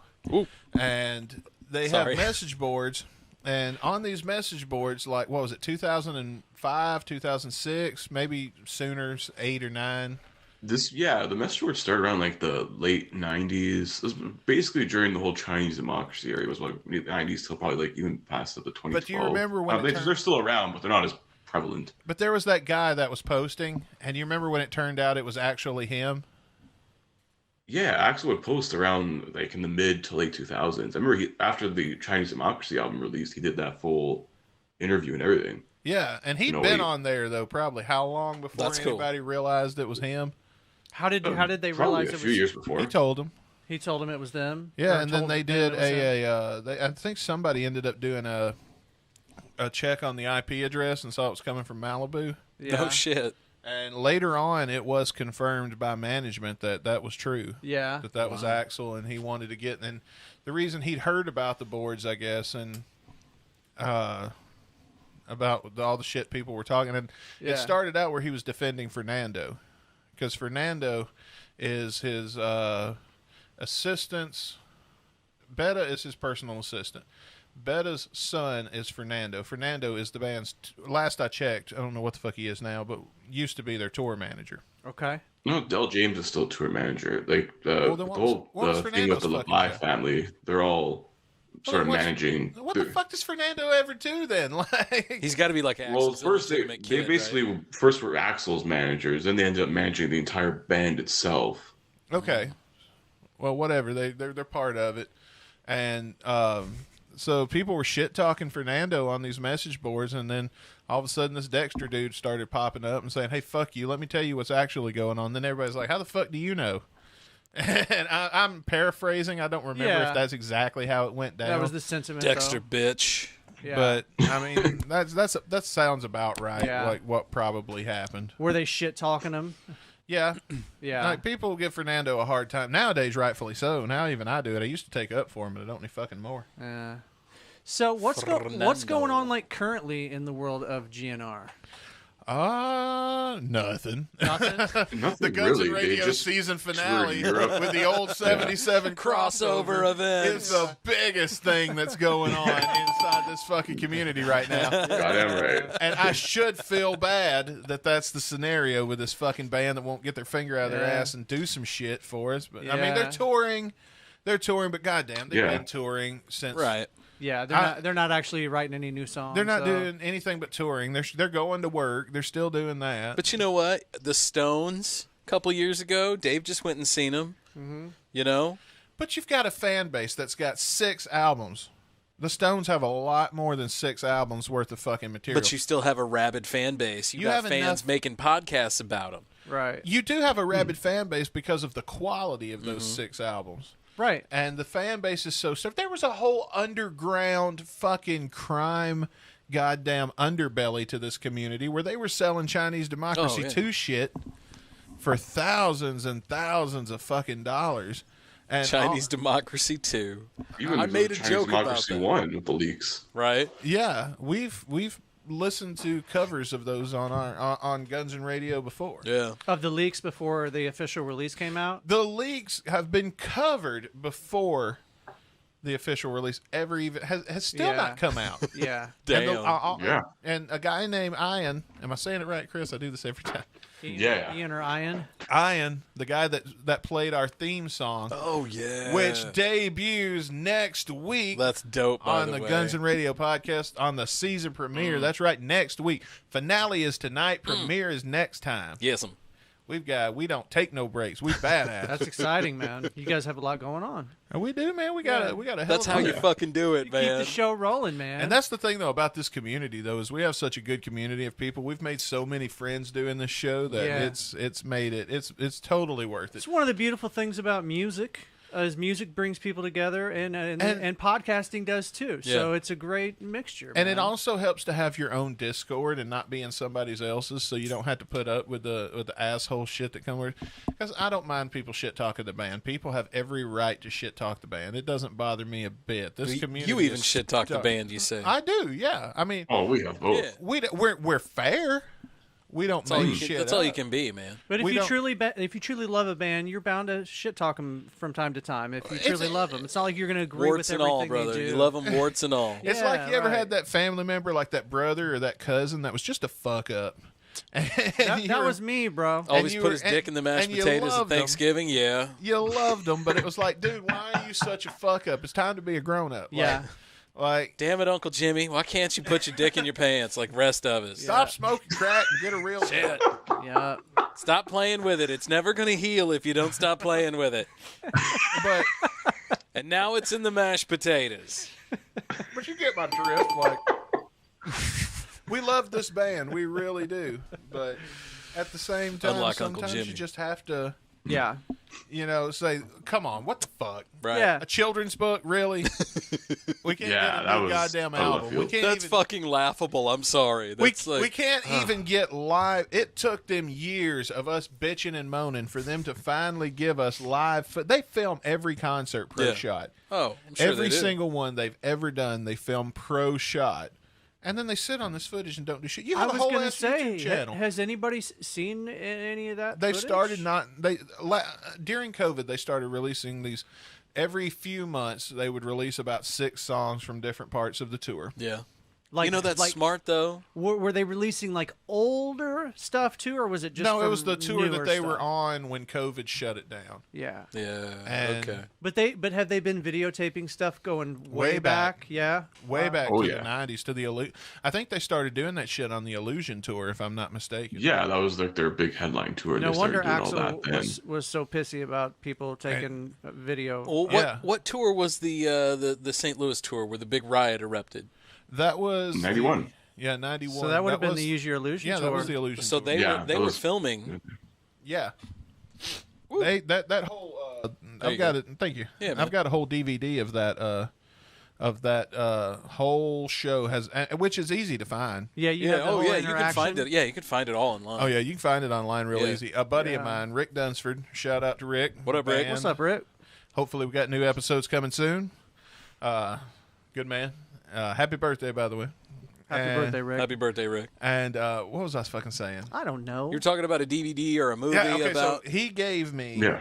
a DVD of the pro shot entire riot and everything and it was what they show on the screens. Have you guys ever been to Riverport? Yeah, oh yeah. Okay, so you know how they Riverport filmed that there, and then they broadcast it straight live. we've talked about laying in the grass and all yeah. that good shit at Riverport. And It's not Riverport anymore, but it's always It will- Riverport in my heart. It will always always be gonna Riverport. be 100%. Yep. Because you the got day it. I realized this was Riverport, It's all. I've not called it Hollywood Casino Amphitheater. It's had a few names since then, hasn't it? Maryland Heights. UMB Bank. Yeah. Well, Maryland Heights is just the name of the town that it's in. Yeah, it's in our city. Nobody calls it by the technical name. Like in Tupelo, the Bancorp South Arena is the Tupelo Coliseum. Oh yeah. Nobody will ever call it anything but that. That's a local. Nobody around here. Everybody calls it the Maryland Heights Amphitheater. That I've talked to that goes there a lot. They all just call it the amphitheater in Maryland Heights. Yeah, right. I've always heard it called Riverport. Yeah. Well, it's in Maryland Heights. There's two of them now. Yeah, there is because there's one at the park. Because ZZ Top, on my birthday, I bought tickets to see Korn and Evanescence, and I only bought those tickets because the concert was on my birthday. Yeah. So I bought 2 tickets, figured I'd fuck with giving one of them away later, and I would have something to do. Well, then not a damn week after I bought these tickets, ZZ Top was announced. Oh. Now, I've seen ZZ Top, never seen Korn, so... I'm glad I saw Korn now. Now that I've seen them live, I am really glad that I've seen that because that is a fucking killer show. Yeah, they put on a good live show. Yeah. Killer something I've been missing out on. And Evanescence was good too. They put on a hell of a live show. Did they? Good. Oh good. yeah. I've wondered about Evanescence. I knew like 4 songs, but my problem with Evanescence is I used to be a big fan when I was an emo, whiny ass teenager. Oh yeah. Yeah, right. And weren't we all? Yeah. It's been a long time since I've straightened my hair and wore eyeliner. They only had 1 album out back then. Yeah. And then My Chemical Romance became the thing. And then by the time I got out of that music and was like, God, these people are so fucking annoying because you meet other people that are like that. Yeah. And then you just want to cut yourself. Yeah. Yeah, you just don't like those guys and you kind of fade away from that kind of scene. But then... Well, I can't see you in Guyliner, dude. It's happened. Yeah, neither could I. What the fuck? Right? It's happened more recently than I'd like to admit. That's the fucking picture I want to see. You all like, do you like Flock of Seagulls? Oh, I'll show it to you. It was at a wrestling reunion, and they had brought all my guys back. It's always at a wrestling reunion. Well, this was the first time we had all been working together on a show, and I think it was like 10, 11 years. Mm-hmm. Yeah. I think it was 10 years since we all broke up. And they brought us all together and had like a one night. This is the whole band's back together for one night only, kind of a gimmick for that. And so we all did our old shit. Yeah. So instead of wearing my normal suit and tie and all the shit I do now, I went back to my old ways when I was first getting in the business because that's when I managed these guys. And I was wearing ripped jeans and a fucking Guns N' Roses t-shirt because it was always a band shirt, but that was the only one I got left from that day. And eyeliner. Yeah. And my hair was long. This was the second time my hair got long. So, like, I had my hair in a ponytail with the bandana and everything. This before I cut it for work, and then now I'm letting it grow again. Yeah. Fuck work, bro. Yeah, grow that shit out, man.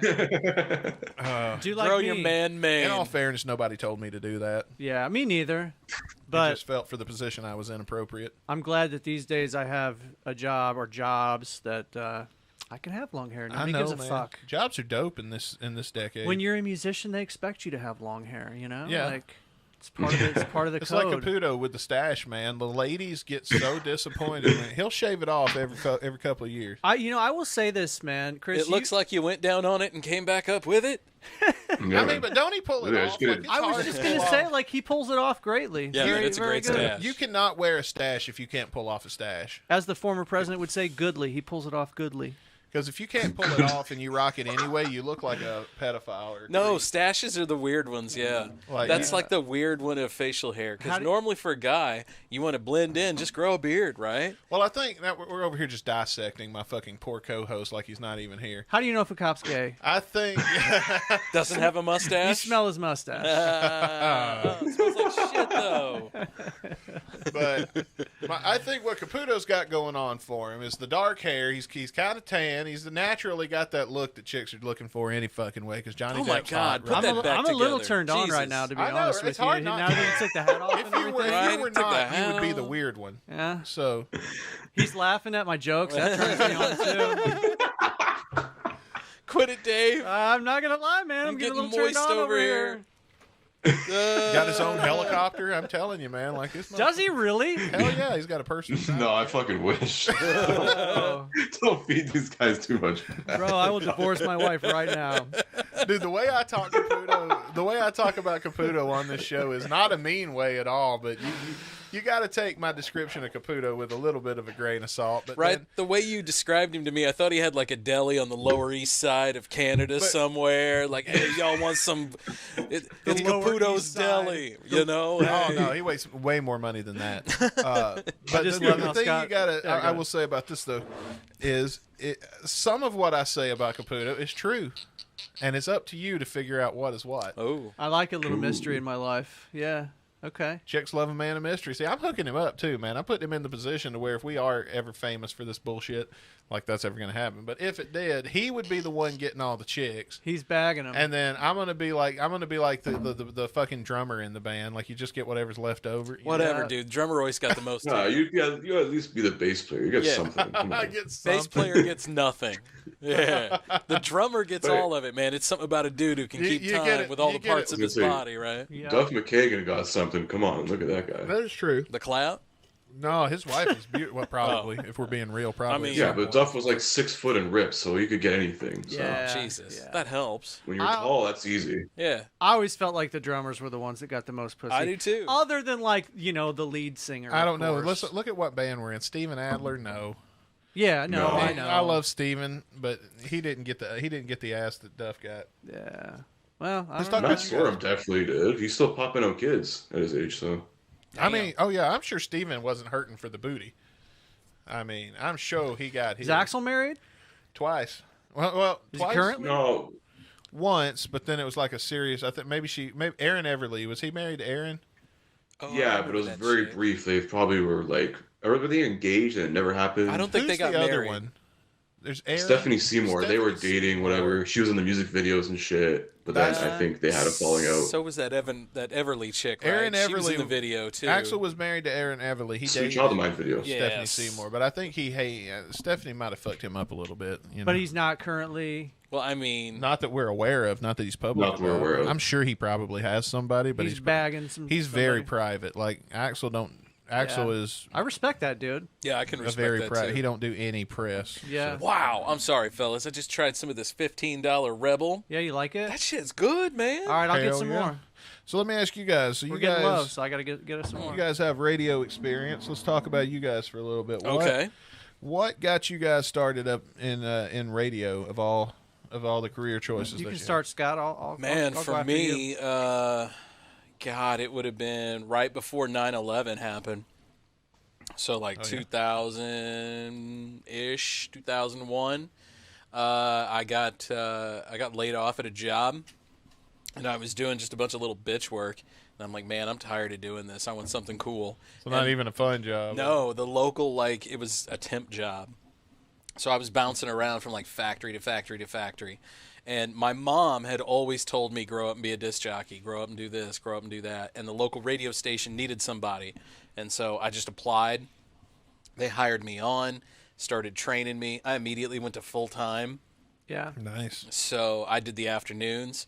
I had no idea what I was talking about, and I'm just here talking, reading and you do that awkward pause. Yeah. Hey, everybody, welcome to... He's got a good voice for it, though. Within the first 3 days, because, literally, I got set down, and they were like, hey, here's the board. This is this, this is this, this is this. This is during a 5-minute CNN news break, and they hand me a script. It's like, you better pre-read this. Here's your newscast coming up in 5 minutes. And them early tapes are embarrassing. Oh, it was fucking awful, man. No matter who you are, the early tapes are embarrassing. Within the first 3 weeks, I read a story, didn't pre-read it, and said that the mayor got caught for, methamphetamine. And right as I said it, they had a phone sitting right next to the board. That fucking thing lit up, man. And so I was like, hello, and it was 4 or 5 people. My boss called, somebody called him, the mayor called.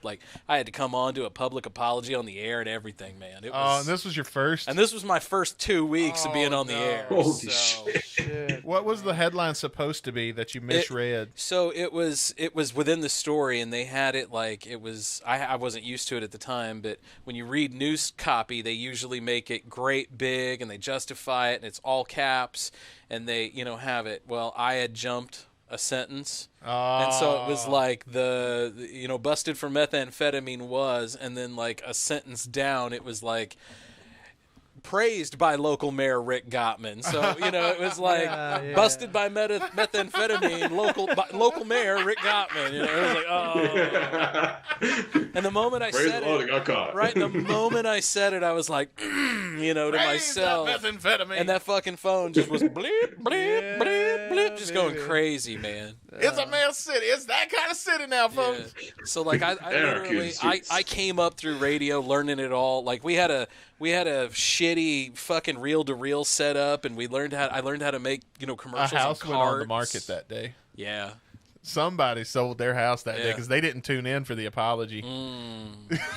I personally, I love it whenever like local news people fuck up on the air. It's like one of my favorite things. You know, that's one of the best things about Jeff City is our local news is fucking shit. I know, Red. Those college kids, at least they're hot. Especially on the weekend. Ish. Except that one on KRCG that's got the fucking winky eye. Oh, I know the one you're talking about. And then there's the really hot gay, not Zach, the other dude, the really hot gay weatherman, that the lights must be too fucking bright in there. Because that dude, I swear to God, will be like, so the other day we were over here and the weather is going to be, and his fucking eyes, like he's having a fit. I don't know what's going on. I call him Blinky. Honey, come over. Blinky's back on. Turn it to this channel. That fucker's just going to town. Who's the hot blonde that I'm thinking of? There's one that's really hot. I don't know. On KRCG? There is that. KRCG the CBS? That's the is it? Yeah. Okay, so I have a good relationship with Are them. you thinking about Megan Lane? I'm thinking of the NBC. Oh, NBC. I don't have NBC. I got Dish Network. They don't like each other. I don't know who the anchors on NBC are. That's the these one days. that uses all. That's the one I'm thinking of that uses all the. It's all the interns. it's all the interns from the university program. On the weekends, especially, they always have college kids. Oh God, they're fucking awful, man. Oh, yeah, it's great. It's beautiful. I love it. I love it. They are so. It'll like cut to some dude in the middle of the fucking street, and he looks like he's 12, stuffed in a suit. Yep. Has no clue what he's doing. Yep, I love it. He's fucking plotzing like you wouldn't believe. Yep. When you watch Guns and Radio, and you look in my background, there's an on-air sign that's sitting on a shelf, predominantly placed. It's meant to be seen. Of course. Well, it should be. In the background. That on-air sign is the on-air sign from KRCG. Oh, really? Nice. They redid the... I had just moved to Jefferson City. They redid the whole studio and did a whole makeover.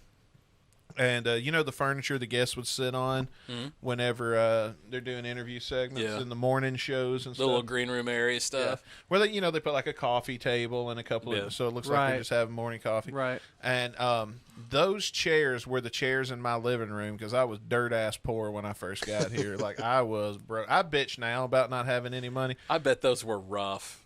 When I first got here, I had no fucking money. Like I am very grateful for the growth I've seen in my life being in Jefferson City. Yeah, good man. It's done us all good, I think. When I first got here, I didn't have a pot to piss in. I was the poorest I'd ever been in my life. Yeah. When I first got here, that times was rough, and I was doing a job for a lady. You know, I worked in construction. Yeah, it was. No, not yet. I was married, so they wouldn't get Not yet. Nobody was getting laid. Wasn't in the gigolo phase yet. And that most of the fair enough. Fair enough, he says. I was doing this lady was paying us to do some work in her kitchen, like drywall and shit like that, renovate it and stuff. And it turns out she worked for KRCG. Really? And we were heading out one day, and I saw it, and I've been seeing it sitting in the corner of the garage all week. Like nobody wanted this thing; it just somehow got here. And so I was like, I noticed you got that sign over there. I thought it was real cool. What'd you take for that? And I remember I didn't have no money, but I could have got $30-40. Yeah. To buy myself this little gift. And this little gift. And she was like, that old piece of shit. If you want it, take it. Yeah. And I was like, really? She's like, yeah. And she was telling me, Because to them, this ain't shit. Right, this ain't is a nothing. fucking Yeah. light. Like, it's literally, you guys know, it's a light that you flip on with a switch just like any other fucking light. We're fixing to get one, actually. Yeah. And Pop store. Yep. She didn't even care, and she was like, hey, while you're at it, why don't you take these shitty fucking chairs that they saddled me with? Hell too? yes. And that was my furniture. I didn't even have furniture yet. I had a couch, and that was it. It's not all that dissimilar of the story of how those chairs arrived. Yeah, so these two chairs here are the chairs that were out in the lobby at where we work. Yeah. And nice. They sold them for like $15. Yeah.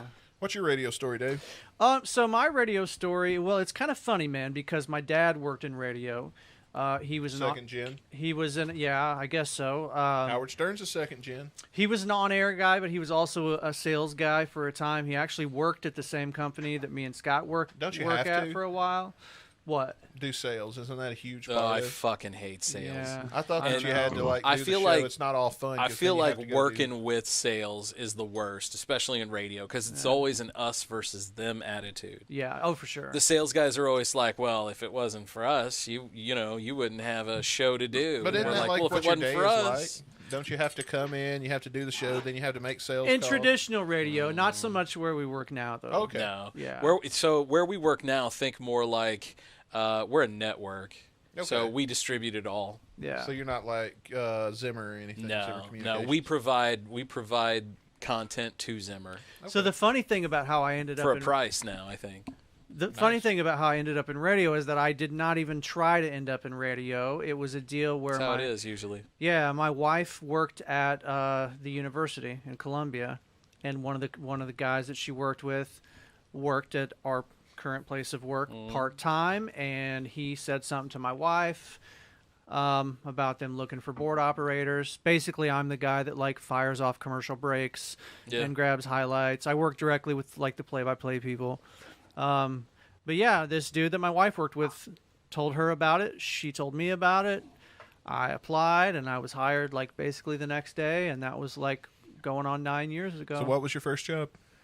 Same job I have now. Yeah, he's a board operator. Board operator. And I actually, like, for a very short time, I was going to go into the producing realm, and I discovered very quickly don't do that. I'm happy to have the Don't job do that I that. have, because, like, I can go in there and I just have to worry about one broadcast. I am a producer. Yeah. And so I have to worry about Scott's got to worry about all the broadcasts. Yeah, Dave worries about one broadcast. I worry about them all. And usually the broadcast that I'm doing is with a team that I've worked with for years, and I Yeah. know exactly to where I could do it in my sleep. So, like, coming up is our Hell Week, and that's the week of kick. The week that college football starts. that's when football Hence why we starts. tape these out of order. Yeah, a little bit. Versus Yeah. the plan that we told you we were going to follow Right. on. By the way, if you're listening to the Guns N' Radio finale right now, head over to the old 77 channel. That's us. And check out their episode when Caputo. Should say ours. I'm saying there, like I'm not that's all here. right. Hour. Should I be? I guess. Go ahead, Okay. man. It's Check out our episode where Caputo here is the guest and steps into this world. Like Yeah. they're stepping into our world, but we're bringing you this because if you wonder what it looks like, what it feels like over at the old 77, Yeah. we wanted to let everybody know and let it's a everybody, little different. Yeah. let everybody see, kind of experience it. Check us out on Yeah. Spotify, Patreon, YouTube, all that Get good video. stuff. Yeah, you can get video of the show on Spotify. So Yep. if you're listening to us audio-wise now, Yeah.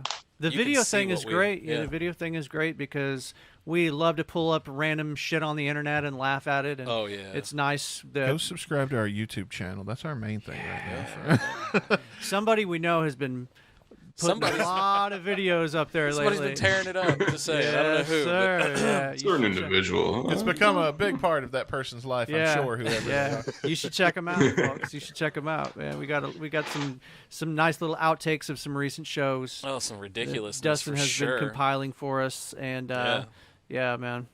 Yeah. So we're trying to get to 1,000 subscribers on YouTube. I know that sounds like a big lofty goal, but that's the goal I'm shooting for. So everybody listen to the Guns N' Radio, you want to help your boy out, go subscribe to the old 77. That would be fucking killer for me right now. If all of you guys Help your man. boy out. Absolutely. if every single person that's going to listen to this podcast goes and follows, that would be nice. Yeah, man. Or subscribes on Yeah. YouTube. I mean, I'm not going to argue. The old 77 podcast.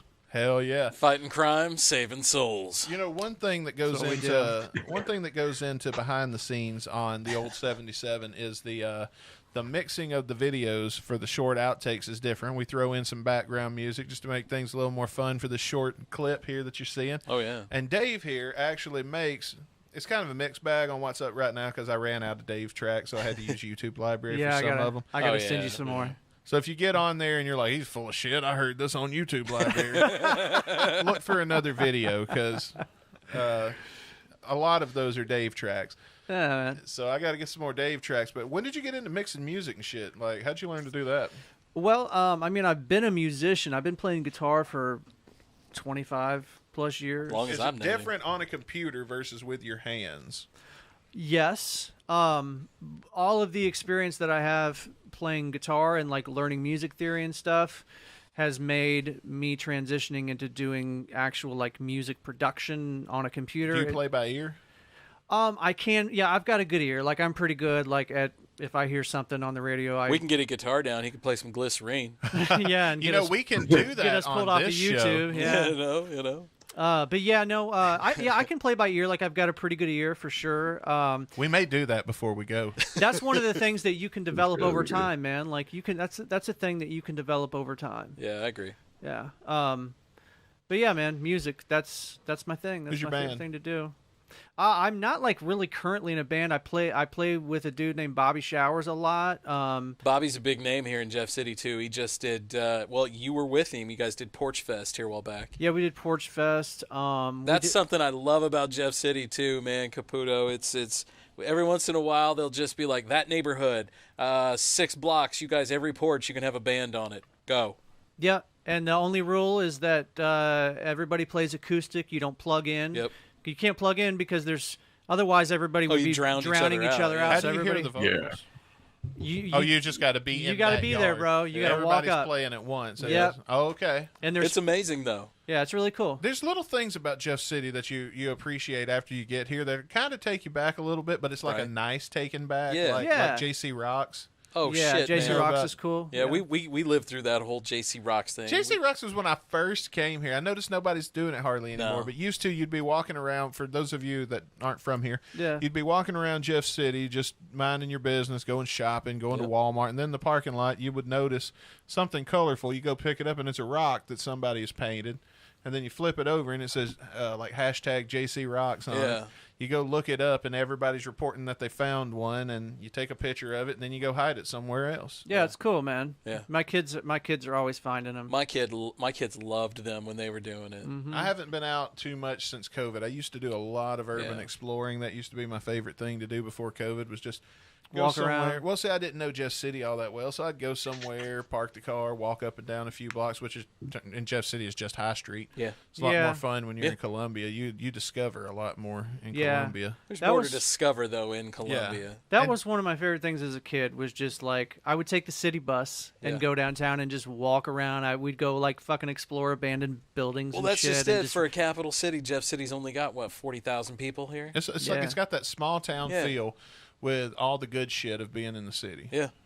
And I'll tell you something else, man. The when you guys well fuck, I lost it. When you That's okay, buddy. Welcome to our show. Now we're on the old 77 all of a sudden. I think officially. Dude, so change over.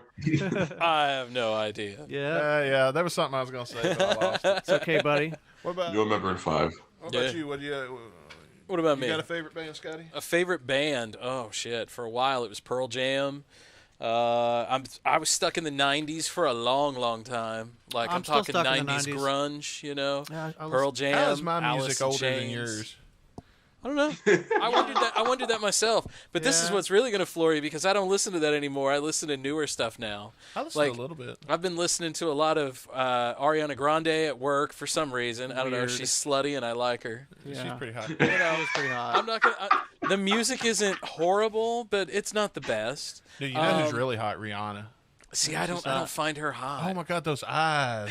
She does have sexy eyes. It's the eyes, man. If Rihanna came out 5 years later, we would never know who Rihanna was. I don't know. You know what? Good, because then I might have a chance. Yeah. So you're telling me there's a chance, dude. If there was, dude, wake up every day with those big old eyes. You know the eyes. She's got beautiful eyes. You both are married men, but Dustin's doing everything he can to stand under that umbrella. Damn straight. Allah. And I love her music. Hey. We just got dinged. Yeah, we did. did. Damn it. I didn't even play the guitar on this one either. Oh, damn. That'd be awesome. I'm going to tell you, by the time this episode comes out, that's going to be the least of their worries.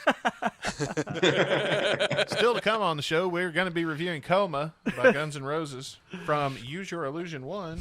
Is that really what you guys are going to review on this episode? Yep. Cool. Yep. You want to know what one of my favorite kind of like weird Guns N' Roses tracks is? And I think it's... Corn Shucker. I think it's on Use Your Illusion 2. But correct me if I'm wrong. Real World. My World. My World. Oh, My World? My World. Oh, Yeah, sorry. no. My World. We're dreading having to listen to I My love the World. reaction there. Yeah. Oh, that's the worst Guns N' Roses song ever, and I'm including. It's not even a song. It's just a blurb of I'm almost like rapping almost. Step into my world. Yeah, it's almost like rapping in a way, kind of. We play video games. It's like modern 2022 type rapping where It's like it's as much as I hate Limp Bizkit, it's Guns N' Roses doing wrong everything that Limp Bizkit done right. Yeah. No, I agree with that. Yeah, You know, that's one band that can't just grab that fire back either, man. They're trying. I They're know. trying. Poor Fred Durst with his Jeff Jarrett fucking. He looks like my he looks like my crazy uncle I was talking about earlier with Dick and the mashed potatoes, man. He looks like the pastor at my church, bro. Can you pull up a song, Scotty? Can I? Can we play a little track? I want to play a little ditty for you guys that I'm sure you guys haven't heard. What are we gonna play? What are we playing? We're gonna play Corn Shucker. It's one of my favorite Guns N' Roses songs. This won't get you kicked off. Yeah, we've played it before. They've played it. All right, fine. All right. Oh yeah. Let's hear it. Scotty? If it does, if they kid it, we'll edit it out. Whoa. Here we go. Okay. You gonna sing along, Chris? Uno, dos. Oh wait, we got the false start. Uno, dos, tres, cuatro. My heart is full of love for you. We know what's coming. It's got it. All right now. She's a gone sugar, real butt fucker. Gonna wipe my dick 'cause I make a butt fucker. Gone sugar, real butt fucker. Gonna stick my dick right up her ass. Gone sugar, real butt fucker. Sing along time. Gonna make a butt fucker. Gone sugar, real butt fucker. Stick my dick right up her ass. Give me a down, I gotta come on hip when I hurt her back. Get ready to go limp. Oh, damn. My sex life was trapped. Instead of a wham, all I had was a snap. So Yeah. Cause you got a dick like a liver horse. Oh. Dude, when Axel comes in toward the end of the song, because it's fine for now. You've heard the song. I can play that song, bro. I'll pick up the Because guitar. it's just play 3 right now. minutes of Corn Shucker, a real butt fucker. From Okay, here on that's out. what I was thinking. I'm like, boy, this is starting to sound repetitive. Oh yeah, it just. Where's that from? Is it like off of some bootleg or some shit? It's, correct me if I'm wrong, Chris. It's from the Lies sessions, the GNR Lies sessions. Somewhere around there. It's like an old demo from like the late 80s. Wasn't I think it- it was played a couple times live, but very Is it rare one? and Is it very one of those short. things that came out like like It was an inside joke. later in their Yeah, career? it had to have been an It was an inside joke. inside joke for diehard GNR fans. But like, when did that song surface? Has it been around since the GNR Lies days? Yes, but it Yeah, I'd say really Okay. it really took off in predominance when the internet and YouTube came along, and people were uploading it a lot more. But it's one of those if you know kind of jokes that they would do. And I know Duff, what Chris was referring to, Duff played it live at his shows when he was not in Guns N' Roses at the time, and he was doing his solo gigs. He would play a little bit of it, and he would be like, and he would do it like you're telling a buddy an inside joke. Yeah. And he would give me a dime, I got a call, and he would start playing the riff. And like the people that knew, and then the people that didn't, What is he doing? My grandmother was shocked. Oh yeah. Nana came to the GNR concert. Well, there's your first fuck up. Well, guys, Are you Oh, yeah. Go grab your guitar. Okay. I knew that's where he was. I was like, Dave's going for it. Let's get the guitar out. Dave's going for it. Let's. I believe that one should be all in tune there, brother. Give it a quick. My heart is full of... Here, come on in. Sit down. Are you playing Corn Shucker? Did he just pick that up? Yeah, he just picked that up. He just literally picked it up and started playing Corn Shucker. That's why I'm getting. I'm like, hell yeah, he did. Yeah, do that on the mic so they can hear it. There It's you like go. slightly out of tune, but yeah. I love you. You heard the song once. I love it. Welcome to Dave Jordan, my friend. You gonna sing it for us? Robot fucker,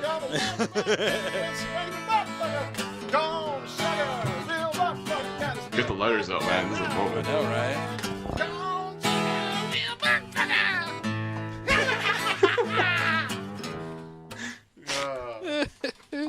I'm here all night, folks. Tip your waitress. Tip your waitress. So's Try Dustin. the veal. Try the veal. Yeah, it's the old EGA, bro. It's the old EGA. Well, ladies and gentlemen, stay tuned to the Guns and Radio podcast because coming up after this, Chris, Coma? Want to have a little Coma action? Let's we'll hit it into the review right after this. Hell yeah. Well,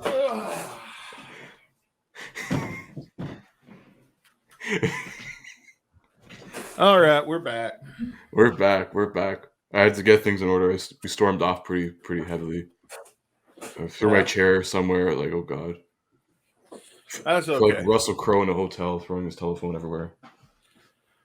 We had a good time though, man. That was a fun show with those guys. That was a fun little bit there. Shout out to the fellas there at the old 77 for letting us, take over for a bit there. That's right. We had a good time. So now you've seen if you're watching on Spotify, you've seen what the old 77 looks like. You've heard what it sounds like. Go subscribe, man. Dude, yeah, hit them up. They're on Spotify. Subscribe, give them a 5-star rating. Also, check them out on YouTube as well at the old 77. So, and also online at old 77 at theold77.com, which I think we're the first to announce that. They might not like that, but we did it.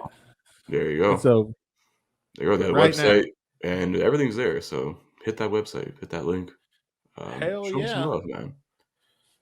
I'm gonna show you. All right, here's what you do.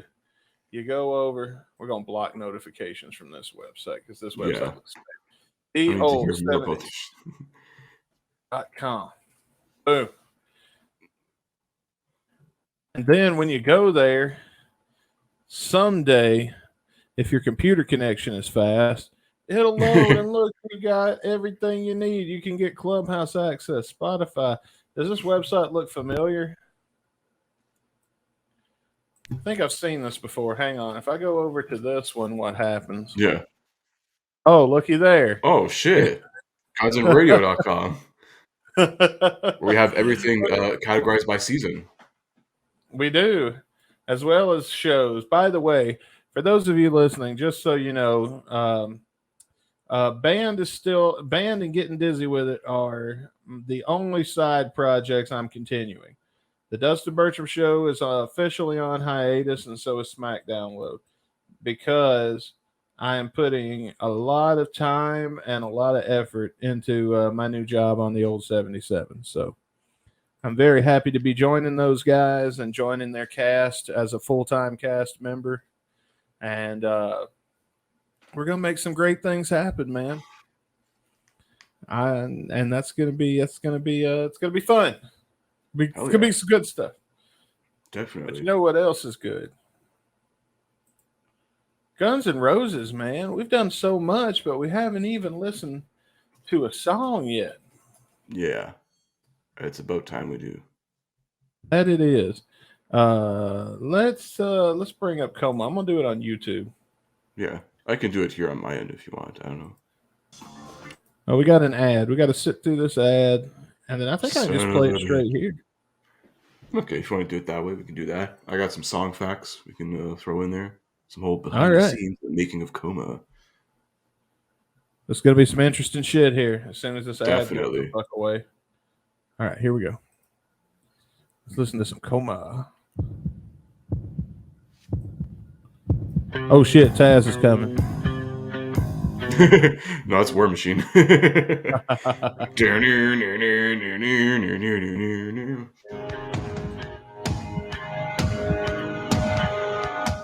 This motherfucker is 10 minutes and 13 seconds long. The longest song in GNR history, ladies and gentlemen. That's right. On the same album as November Rain. Wow.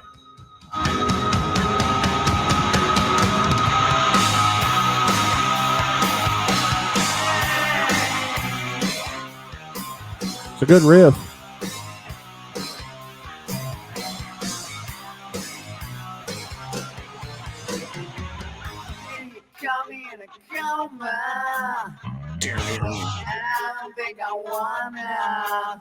Am I hearing auto tune, or is that just Axel layered a million times?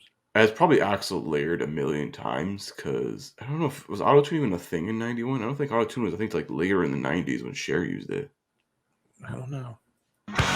Ever come back to this world again? So who is singing besides Axel, or is that just Axel? I believe it's just Axel. Hang on. Ironically, since we are covering a User Illusion 1 song off the album, I do have the booklet and the CD with me here, so I can see the song credits here. Let's give it the old peekaroo. Yeah, so Coma, it's credit to Axel and Slash. Because I remember in the interviews, Axel's like, yeah, this is Slash's baby, whatever, quote unquote. Okay. Drums, percussion, Matt Sorum, Duff on bass, lead and rhythm guitars, Slash. Izzy's also on this track on rhythm guitars. Vocals just says Axel. So okay. And then it's funny, yeah, you have sound effects, and then I don't know if it's like a typo or not, but it says here, it quotes bitches. What the fuck? It literally says bitches, and it shows a bunch of names here. It's like, what? So, credit as bitches on Coma: Suzanne Filkins, Patricia Fuenzalida, Rose Mann with 2 N's, Monica Zirut Soto, Michelle Loisel, and Diane Mitchell. And Brando, you just got 5 new people to interview for Appetite for Distortion.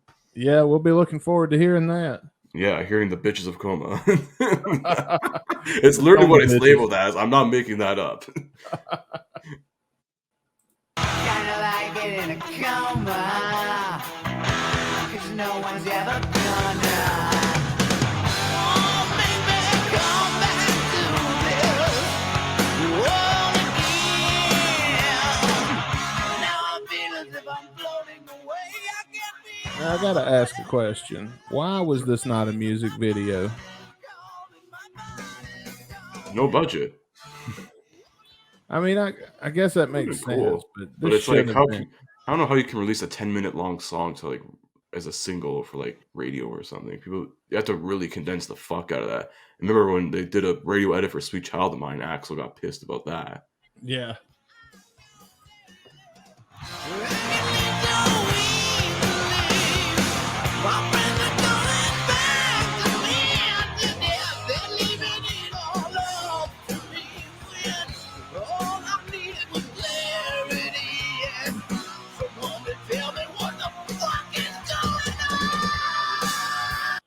All right, so I'm going to pause for a second. You want to read us some lyrics here for the first song length of when we would normally be done with a song on this show? If it were an Izzy song? Yeah, for an Izzy or Duff song, would have been done in 2 minutes. But since we're not, I will read some lyrics from Coma. Hey, you caught me in a coma, and I don't think I wanna ever come back to this world again. Kinda like it in a coma, 'cause no one's ever gonna, oh, make me come back to this world again. Now I feel as if I'm floating away. I can't feel all the pressure, and I like it this way. But my body's calling. My body's calling. Won't you come back to this world again? Haha. Well, good. Some very deep lyrics there. It says, yeah. Yeah. And we'll get into that more too, like the song fact stuff. And Axel was explaining in interviews and stuff. I have some What the quotes there song is later. actually about. Yeah. Right on. All right, let's hit play.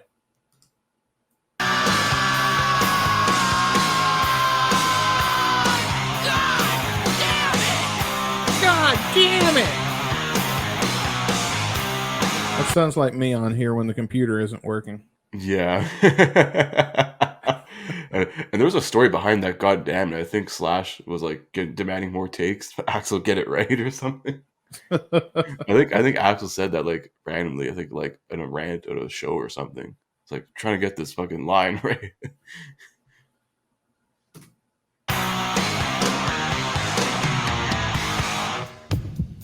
Boom, boom.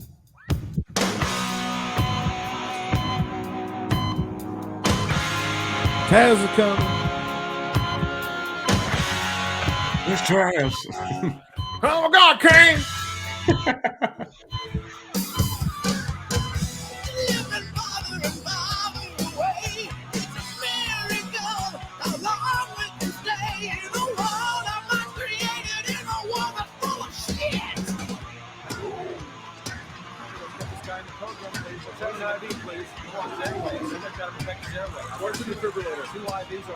Wait, what's he saying right there?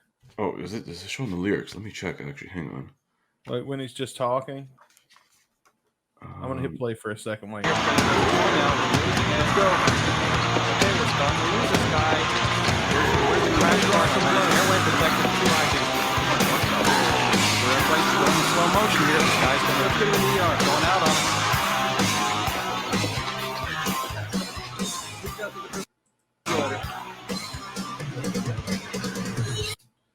Does it even say? Wait, what was the next lyric he goes into there? Let's find out.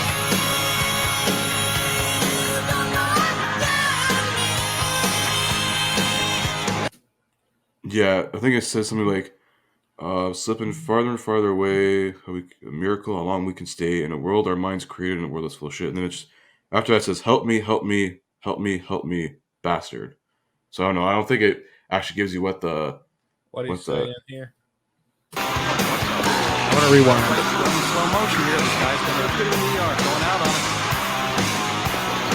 Hospital jargon, probably.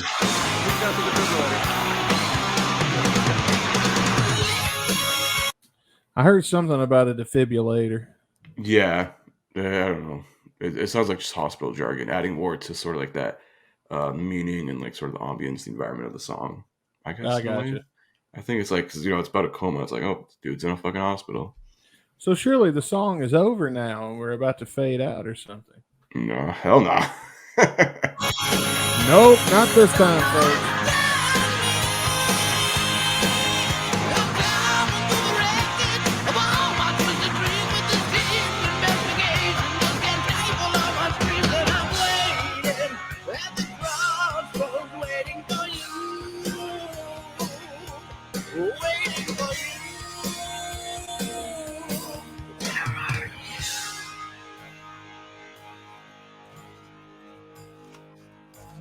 I gotta slow it down a little bit.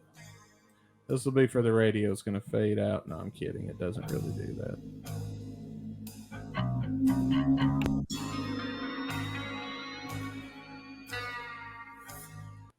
You want to read some more lyrics or talk about some song facts? Oh, let's get to the song facts, actually, since we're at it. There's a few quotes here. So so we'll talk about what Slash said about the song. He states he wrote the music to the song in a house he and Izzy Stradlin rented Hollywood Hills following the AFD tour. In a 2011 interview, he stated he wrote the song in a heroin delirium.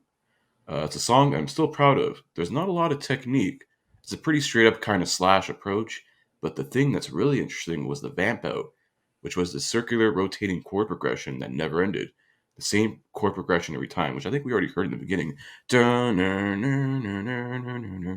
Yeah.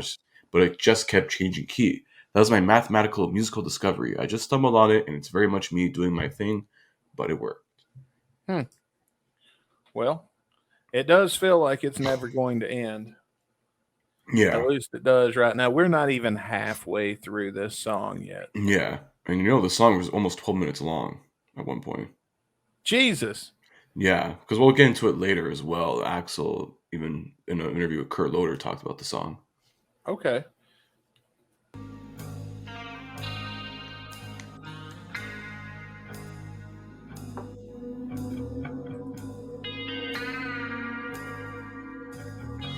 one's gonna bother me anymore. more. No one's gonna mess with my head no more. Can't understand what all the fight is for. But it's so nice here down on the shore. So what's he saying in this nice easy portion here? You can see just 'cause it's love. Yeah, no one's gonna bother me anymore. No one's gonna mess with my head no more. I can't understand what all the fighting's for, but it's so nice here down off the shore. I wish you could see this because there's nothing to see. It's peaceful here and it's fine with me. Not like the world where I used to live. I never really wanted to live. So it sounds like now, like we're telling like this sort of story from like beginning to end. Now it seems like he's in this comatose state. You know, kind of like seeing the light. It seems like. Yeah. So he's like, oh, it's very nice here, you know, like maybe he's just escaping from shit. He's like, whatever, I'm ready to go. I found a Kurt Loiter calls Axel from 1999. You want to hear this? From 99? Yeah. We'll save that for after. Or if we're going to play it now, whatever. All right. It's peaceful here and it's fine with me.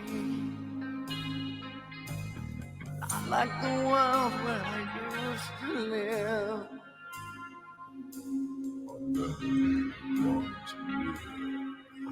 Wait, who was that? That was not Axel. That was some really deep fucking... Oh, it could be Axel, man. He can go... His voice gets fucking deep. You ever heard, like, There Was a Time? That's true. It's probably very layered, but it's in his very deep voice like this. We're gonna start talking like this on the show from now on. It was a long time. I would like to purchase a battery. A die-hard battery for my truck because I drive a truck now. Yeah. And that truck needs a battery. A battery fit for a man that drives a truck. We're like halfway to Sam Elliott now. You built Ford F.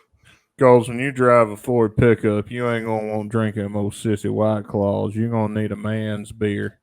And after you've had a few man beers and you get pulled over by the cops, you can spin the dirt in their face in your new Ford pickup truck and haul ass off road, something their pansy ass cop cars can't do. I'm Sam Elliott. Built Ford tough. Dang.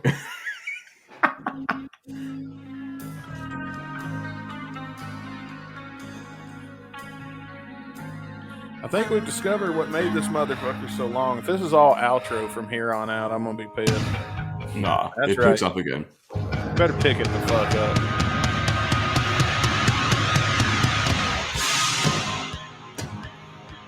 It's not a song I'm very familiar with, I'll be honest. Yeah, it was like during the whole User Illusion tour, it's only played 4 times. They only played it 4 times? Between 91 and 93, and then it was more regular since they started doing the whole Not in This Lifetime thing. Huh. No fucking wonder, because, I mean, it'd be half the damn show. We're finally halfway through this song, by the way. How about an IV stick? Okay, you better protect the airway. We're starting to lose them.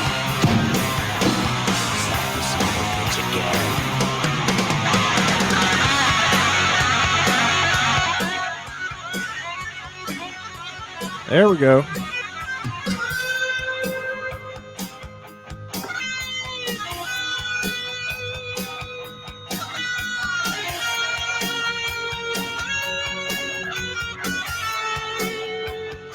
That's what's up.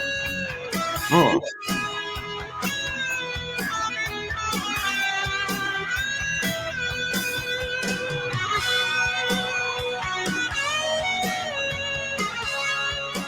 Ooh.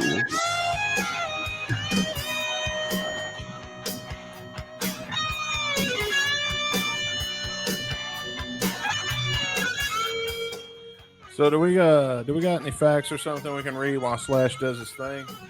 Or have we burned out all of our resources at this point? No, I have still the thing to talk about Axel. Oh. Hang on, I'll probably pause it right now. Coming back. What's going on?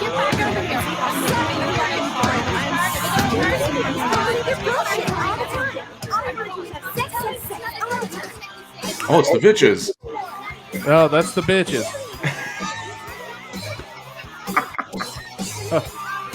Because they're nagging. Sex, all you want.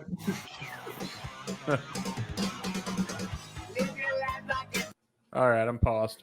Yeah, so We an found the interview. bitches. Yeah, we found the bitches. There you go. An interview on August 31st, 1990 with Kurt Loder. Axel talks about Coma. So there's a song called Coma that's like 11 minutes, 45 seconds long with no chorus. And I think there's only one verse that somehow repeats itself. It's Slash's Baby, it's his monster. The song used to be called Girth, which is an interesting title. Well, yeah. Kind of like it with some big girth. I got the biggest dong on earth. Yeah, but I started writing about when I OD'd 4 years ago. The reason I OD'd was because of stress. I couldn't take it, and I just grabbed a bottle of pills in an argument and just gulped them down and ended up in the hospital.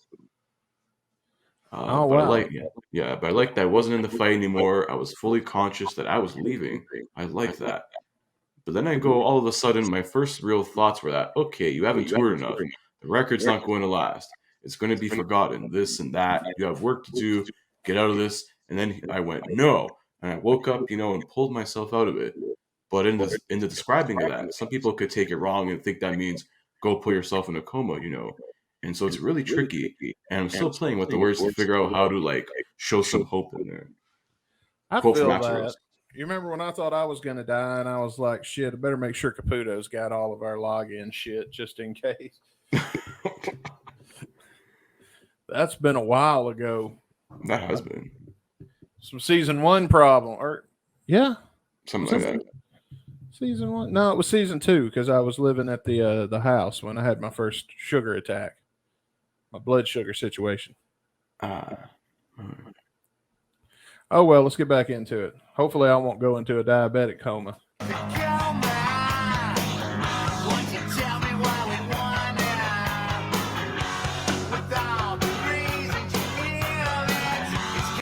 This shit ain't not repeating, Axel. There are Looks more like- lyrics than you gave credit for. Yeah, well, that was in 1990 before the song actually came out. Yeah, probably did. I wonder if there's a demo out there. We gotta find that. That'd be interesting. I'll work on it while we play the song.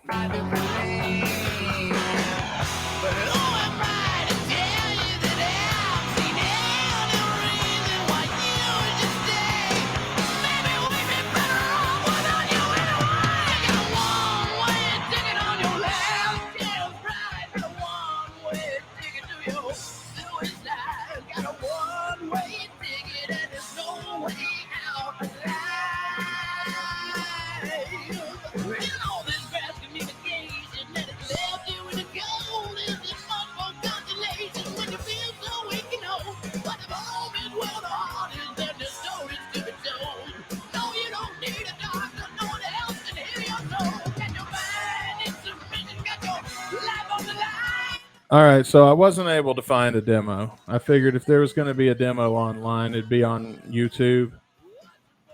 So I'm not saying that there's not one out there floating around that I could probably find. But as of right now, I'm not gonna do all of that because that would require me messaging people and be far too distracting from the podcast.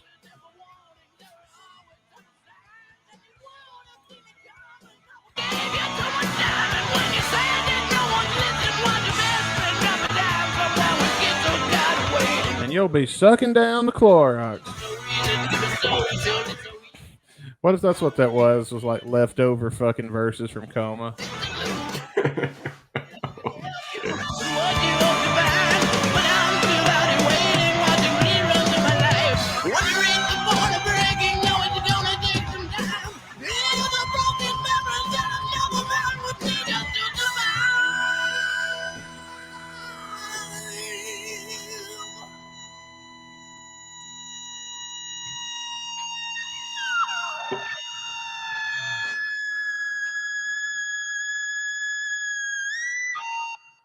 All right. All Well, right. is that it? Yeah, I believe that is it. Oh no, what? there's some drums. Just a hit of drums, I guess. All right, thanks, Matt Sorum. Yeah. Yeah, fucking That's guy. Sorum going, yeah. Yeah, none take, guys. Woo! This fucking Bengal cap over there. Yeah.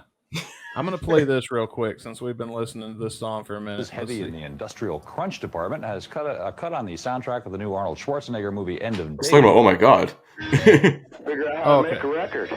I wanted to make originally wanted to make a traditional record or try to get, back to an Appetite thing or something, because that would have been a lot easier for me to do, as I was involved in a lot of lawsuits for Guns N' Roses and in my own personal life, so I didn't have a lot of time to try to develop a new style. Remember when or Axl reinvent cut his myself, hair? So I was hoping to write a traditional thing, but I was not really allowed to do that.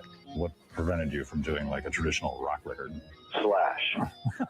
What? Another guitar player. Somebody didn't come into my radar that would have really replaced Slash in a proper way. That's a shame because it seemed like such a tight unit. All right. That makes no sense. Yeah, that really doesn't make sense. I Wait, mean, if that was his idea to do this traditional rock album from like '94, you couldn't have Slash do it. Slash was pining for that shit. He made a fucking album of traditional rock. It's the Snake Pit album. Yeah. That makes no sense. Material. I have re-recorded Appetite. And, There you go, confirmed. You've re-recorded Appetite for Destruction? Yes, I have. The whole album? Yes. Well, it's something that we had to rehearse anyway, and learning the old Gun songs and getting them up, putting them on tape, really forced everybody to get them up to the quality that they needed to be at. And once the energy was figured out, by the new guys, how much energy was needed to get the songs right, then it really helped in the writing and recording process of the new record. huh? So that's where that comes from. Yeah, so that was '99. He basically confirmed. Yeah, we re-recorded Appetite. Well, that makes sense. I knew it came from Axl, but I didn't realize it came from this particular interview. Yeah, Kurt Loder, man, had all the scoops. I know, man. Juicy scoops. Wish we could get Kurt on this show. That'd be great. I would love to. I don't know if Brando ever got him or not. Maybe that'd be interesting. Yeah. All right. So you said you had something else you wanted to add into this mix. Just a couple like quick facts. I know we talked about it was only performed 4 times between '91 and '93. There was a rare live version though, which you could find on vinyl copies of Live Era. Oh, is it? Yeah, rare live version was featured on Japanese and vinyl copies of Live Era. On April 8th, 2016, the song was performed for the first time in almost 23 years and it's become a setlist regular during Nonetheless Lifetime and beyond. Oh, yeah. It does say at the tail end, Coma, special bonus track. Yeah, and Coma was ranked the 19th best Guns N' Roses song by Kerrang! Magazine. It's never been one of the top ones for me. Yeah, it's a cool, like, nifty, like, song if you're like a hardcore GNR person and you want to get a good story out of a song, like, for sure.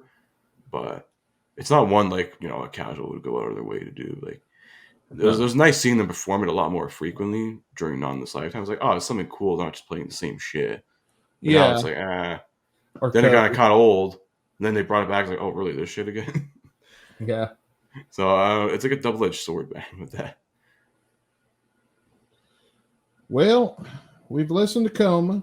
We've talked some Coma.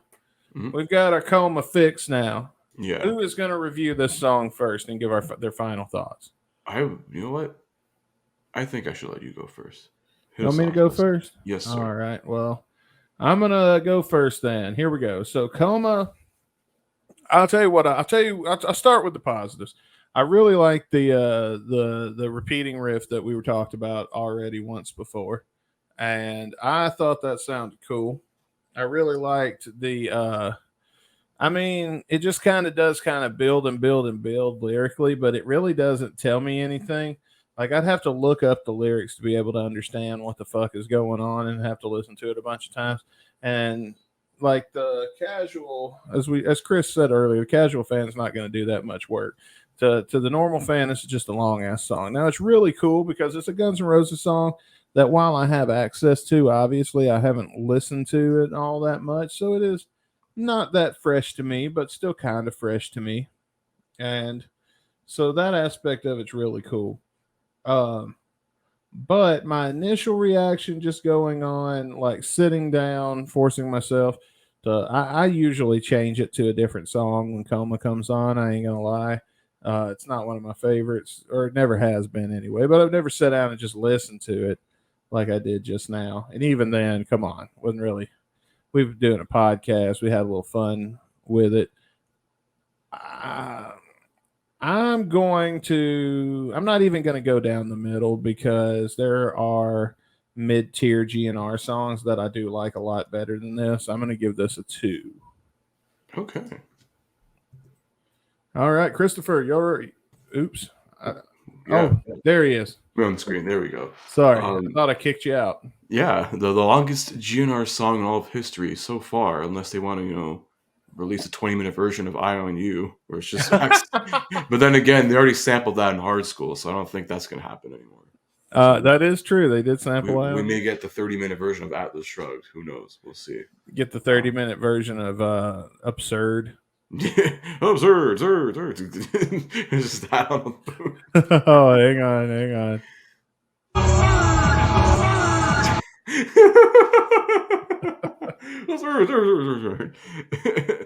But like, I haven't listened to this song in like fucking forever, and it is a really good song. Like, I do enjoy it. It's not one you would like seek out often, unless you're just like, unless I'm like just in a mood to listen to like anything GNR. I'll be like, whatever. I'll go on Spotify, like Guns N' Roses, press shuffle, and we'll just listen to whatever the fuck I want. It was nice they brought it back too for like 2016 with the whole Non's Lifetime tour. It's like, oh, it's cool, now that like, we got 3/5 of the guys who wrote the fucking song are in the band. They might as well. It does tell, like, I like this the way it weaves this like storytelling thing.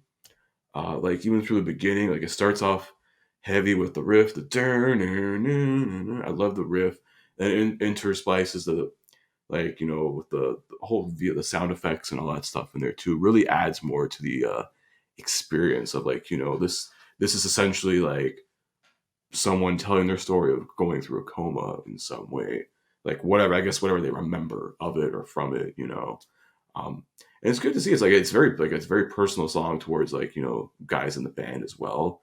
So it's almost like a real life retelling, like true story kind of thing, which is always makes for good music when it's it's true and it comes from the heart or like a previous life experience in some way. I love the middle part where he's in like that sort of coma, dreamlike state. He's seeing the light and all this shit. I think my only real like fault with the song, I'm just not, after that Slash solo, I'm kind of not crazy about the last couple minutes of it. Just Axel's just singing lyrics about stuff, and I'm just like, okay. I'm like, just give me like a quick like little thing and then end it. Like I feel like Coma, it could have been shaved at least a good minute or so.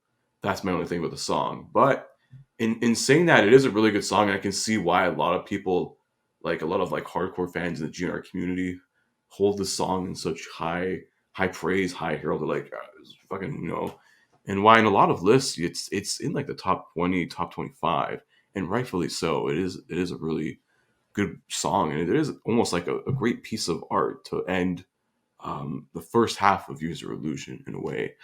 For my rating, it's tough, but I feel like I've sung the praises so much of it. I'm gonna go ahead and just say 4 out of 5. It's almost perfect for me. It just needs to be shaved off a little bit at the end, in my opinion.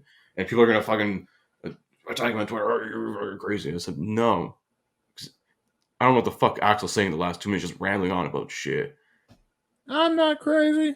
You could just like segue like My World into there or something. It was like now he's really in a fucking coma again. Yeah. Well, there you go. They're really gonna love my rating considering I gave it a 2. I mean, yeah. I don't know. I'm always a little more generous sometimes, unless it's like a really shitty Duff song. Then I'll go hard. And there's another song, I'm gonna give a really shitty fucking rating to. So that's coming up. To be continued in the future. So also I want to say before we start winding things down, Did we not recently do a Twitter poll? Yes, I believe last week. I don't know if we announced it last week, but we're going to re-announce it again. Season 4 is going to have a 2-part premiere. Damn So straight. part 1, we're going to be doing our usual song and dance. We're going to be reviewing a song. But in the second part of the Season 4 premiere, we're going to be doing a concert watch-along because you guys got us to over now quite well over 300 followers on Instagram. I keep checking every day. We get 1 or 2 new ones every day. I think we're like 310 now. It's just crazy. So thank you guys for the support and all that. And I believe by the time this airs, the poll will have ended. So we will be doing a concert watch-along celebrating the 20th anniversary of the infamous O2 Chinese Democracy Tour. We're going to be watching the concert from Leeds, England. All right. Leeds Fest, which is Leeds famous Fest. for a few quotes.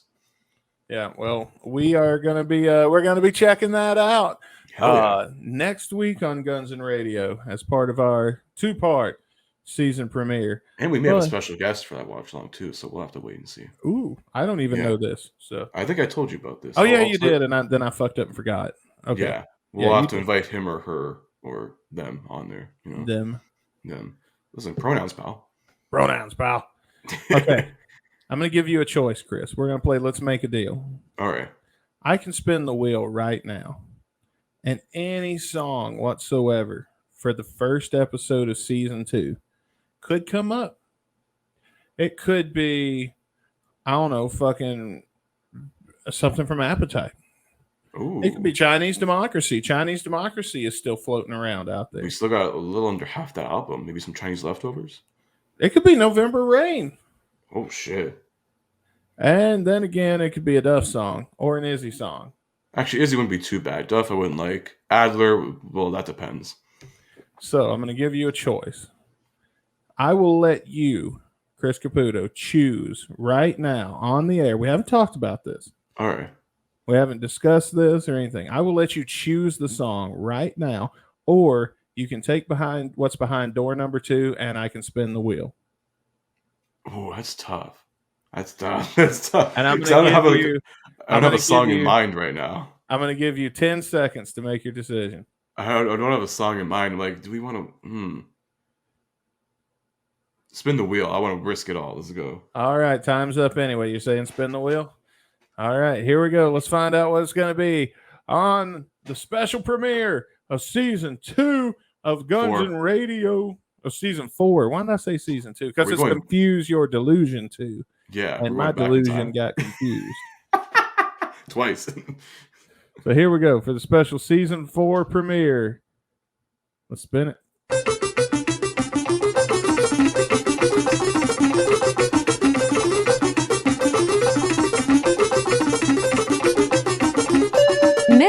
Misery by Loaded. Oh, well. Okay. Oh, well, Loaded next week. Yeah. But we also got the concert Mm-hmm. we're going to watch. We're going to watch Leeds. We have a 2-parter, man. Yeah, I'm not going to lie. When it comes to Leeds, I really, just off the top of my head, can't think of anything that's up with that.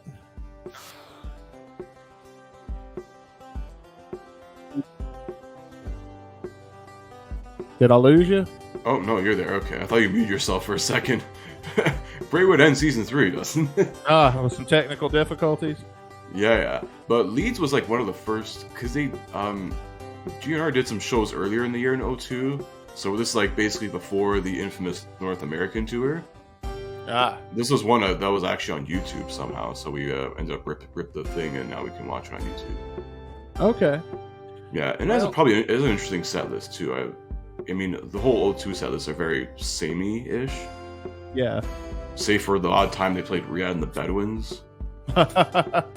Oh, I hope we get Riyadh and the Bedouins. I don't know if it's at this show. I gotta see. We'll find out next week. Yeah, definitely. Next week, 2-part premiere, season 4. That's right. And be sure to come back on Saturday for another episode of Getting Dizzy with It. I don't even know what we're going to premiere. We've been here a long time. Yeah, it's Hookers and Blow covering the Beastie Boys. You gotta fight for your right to party. Nice. And that will be coming up this Saturday. Then, of course, on Monday, we're going to have Misery by Loaded. But for now, we're going to have to bid you adieu for the last time of Season 3. And until next time, I'm Dustin Bonez. And I'm Chris Caputo. Thank you guys for 3 amazing years of this podcast. To each and every person who even listened to us for even a second, 5 seconds, 5 minutes. I don't care. We love each and every one of you guys who follow us, support us. Shout out to everyone in the Discord as well. Shout out to Franz. Shout out to Jeff. So many fucking people I have to shout out here. Don't forget Bailey. Rick Dunsford. So many people out on the show. Brando, Miss Metal, or one of our loyal supporters, Dan, Third Man Dan. We still love you, brother. Come back on the show. I hope you're not too busy soon. It's been almost a year. It's been a while. Shout out to Matt Manzella. Hope the Merry Life's doing you well. I heard he's got some royalty monies coming back in now for his songs, so there you go. Put that towards your album.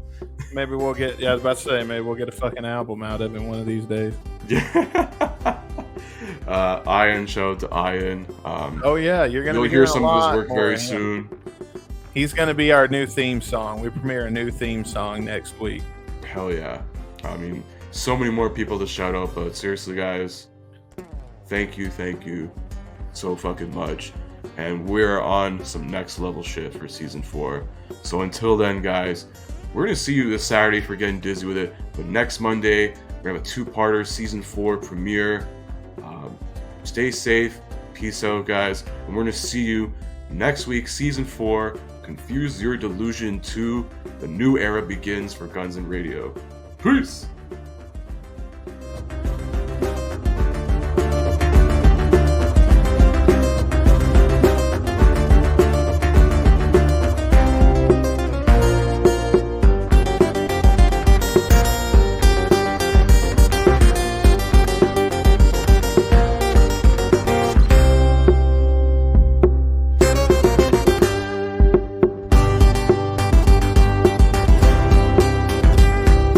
Radio podcast is brought to you by alcohol, probably marijuana, and whatever else you people are smoking now, you horrible children. You should be ashamed of yourself. Go back to church.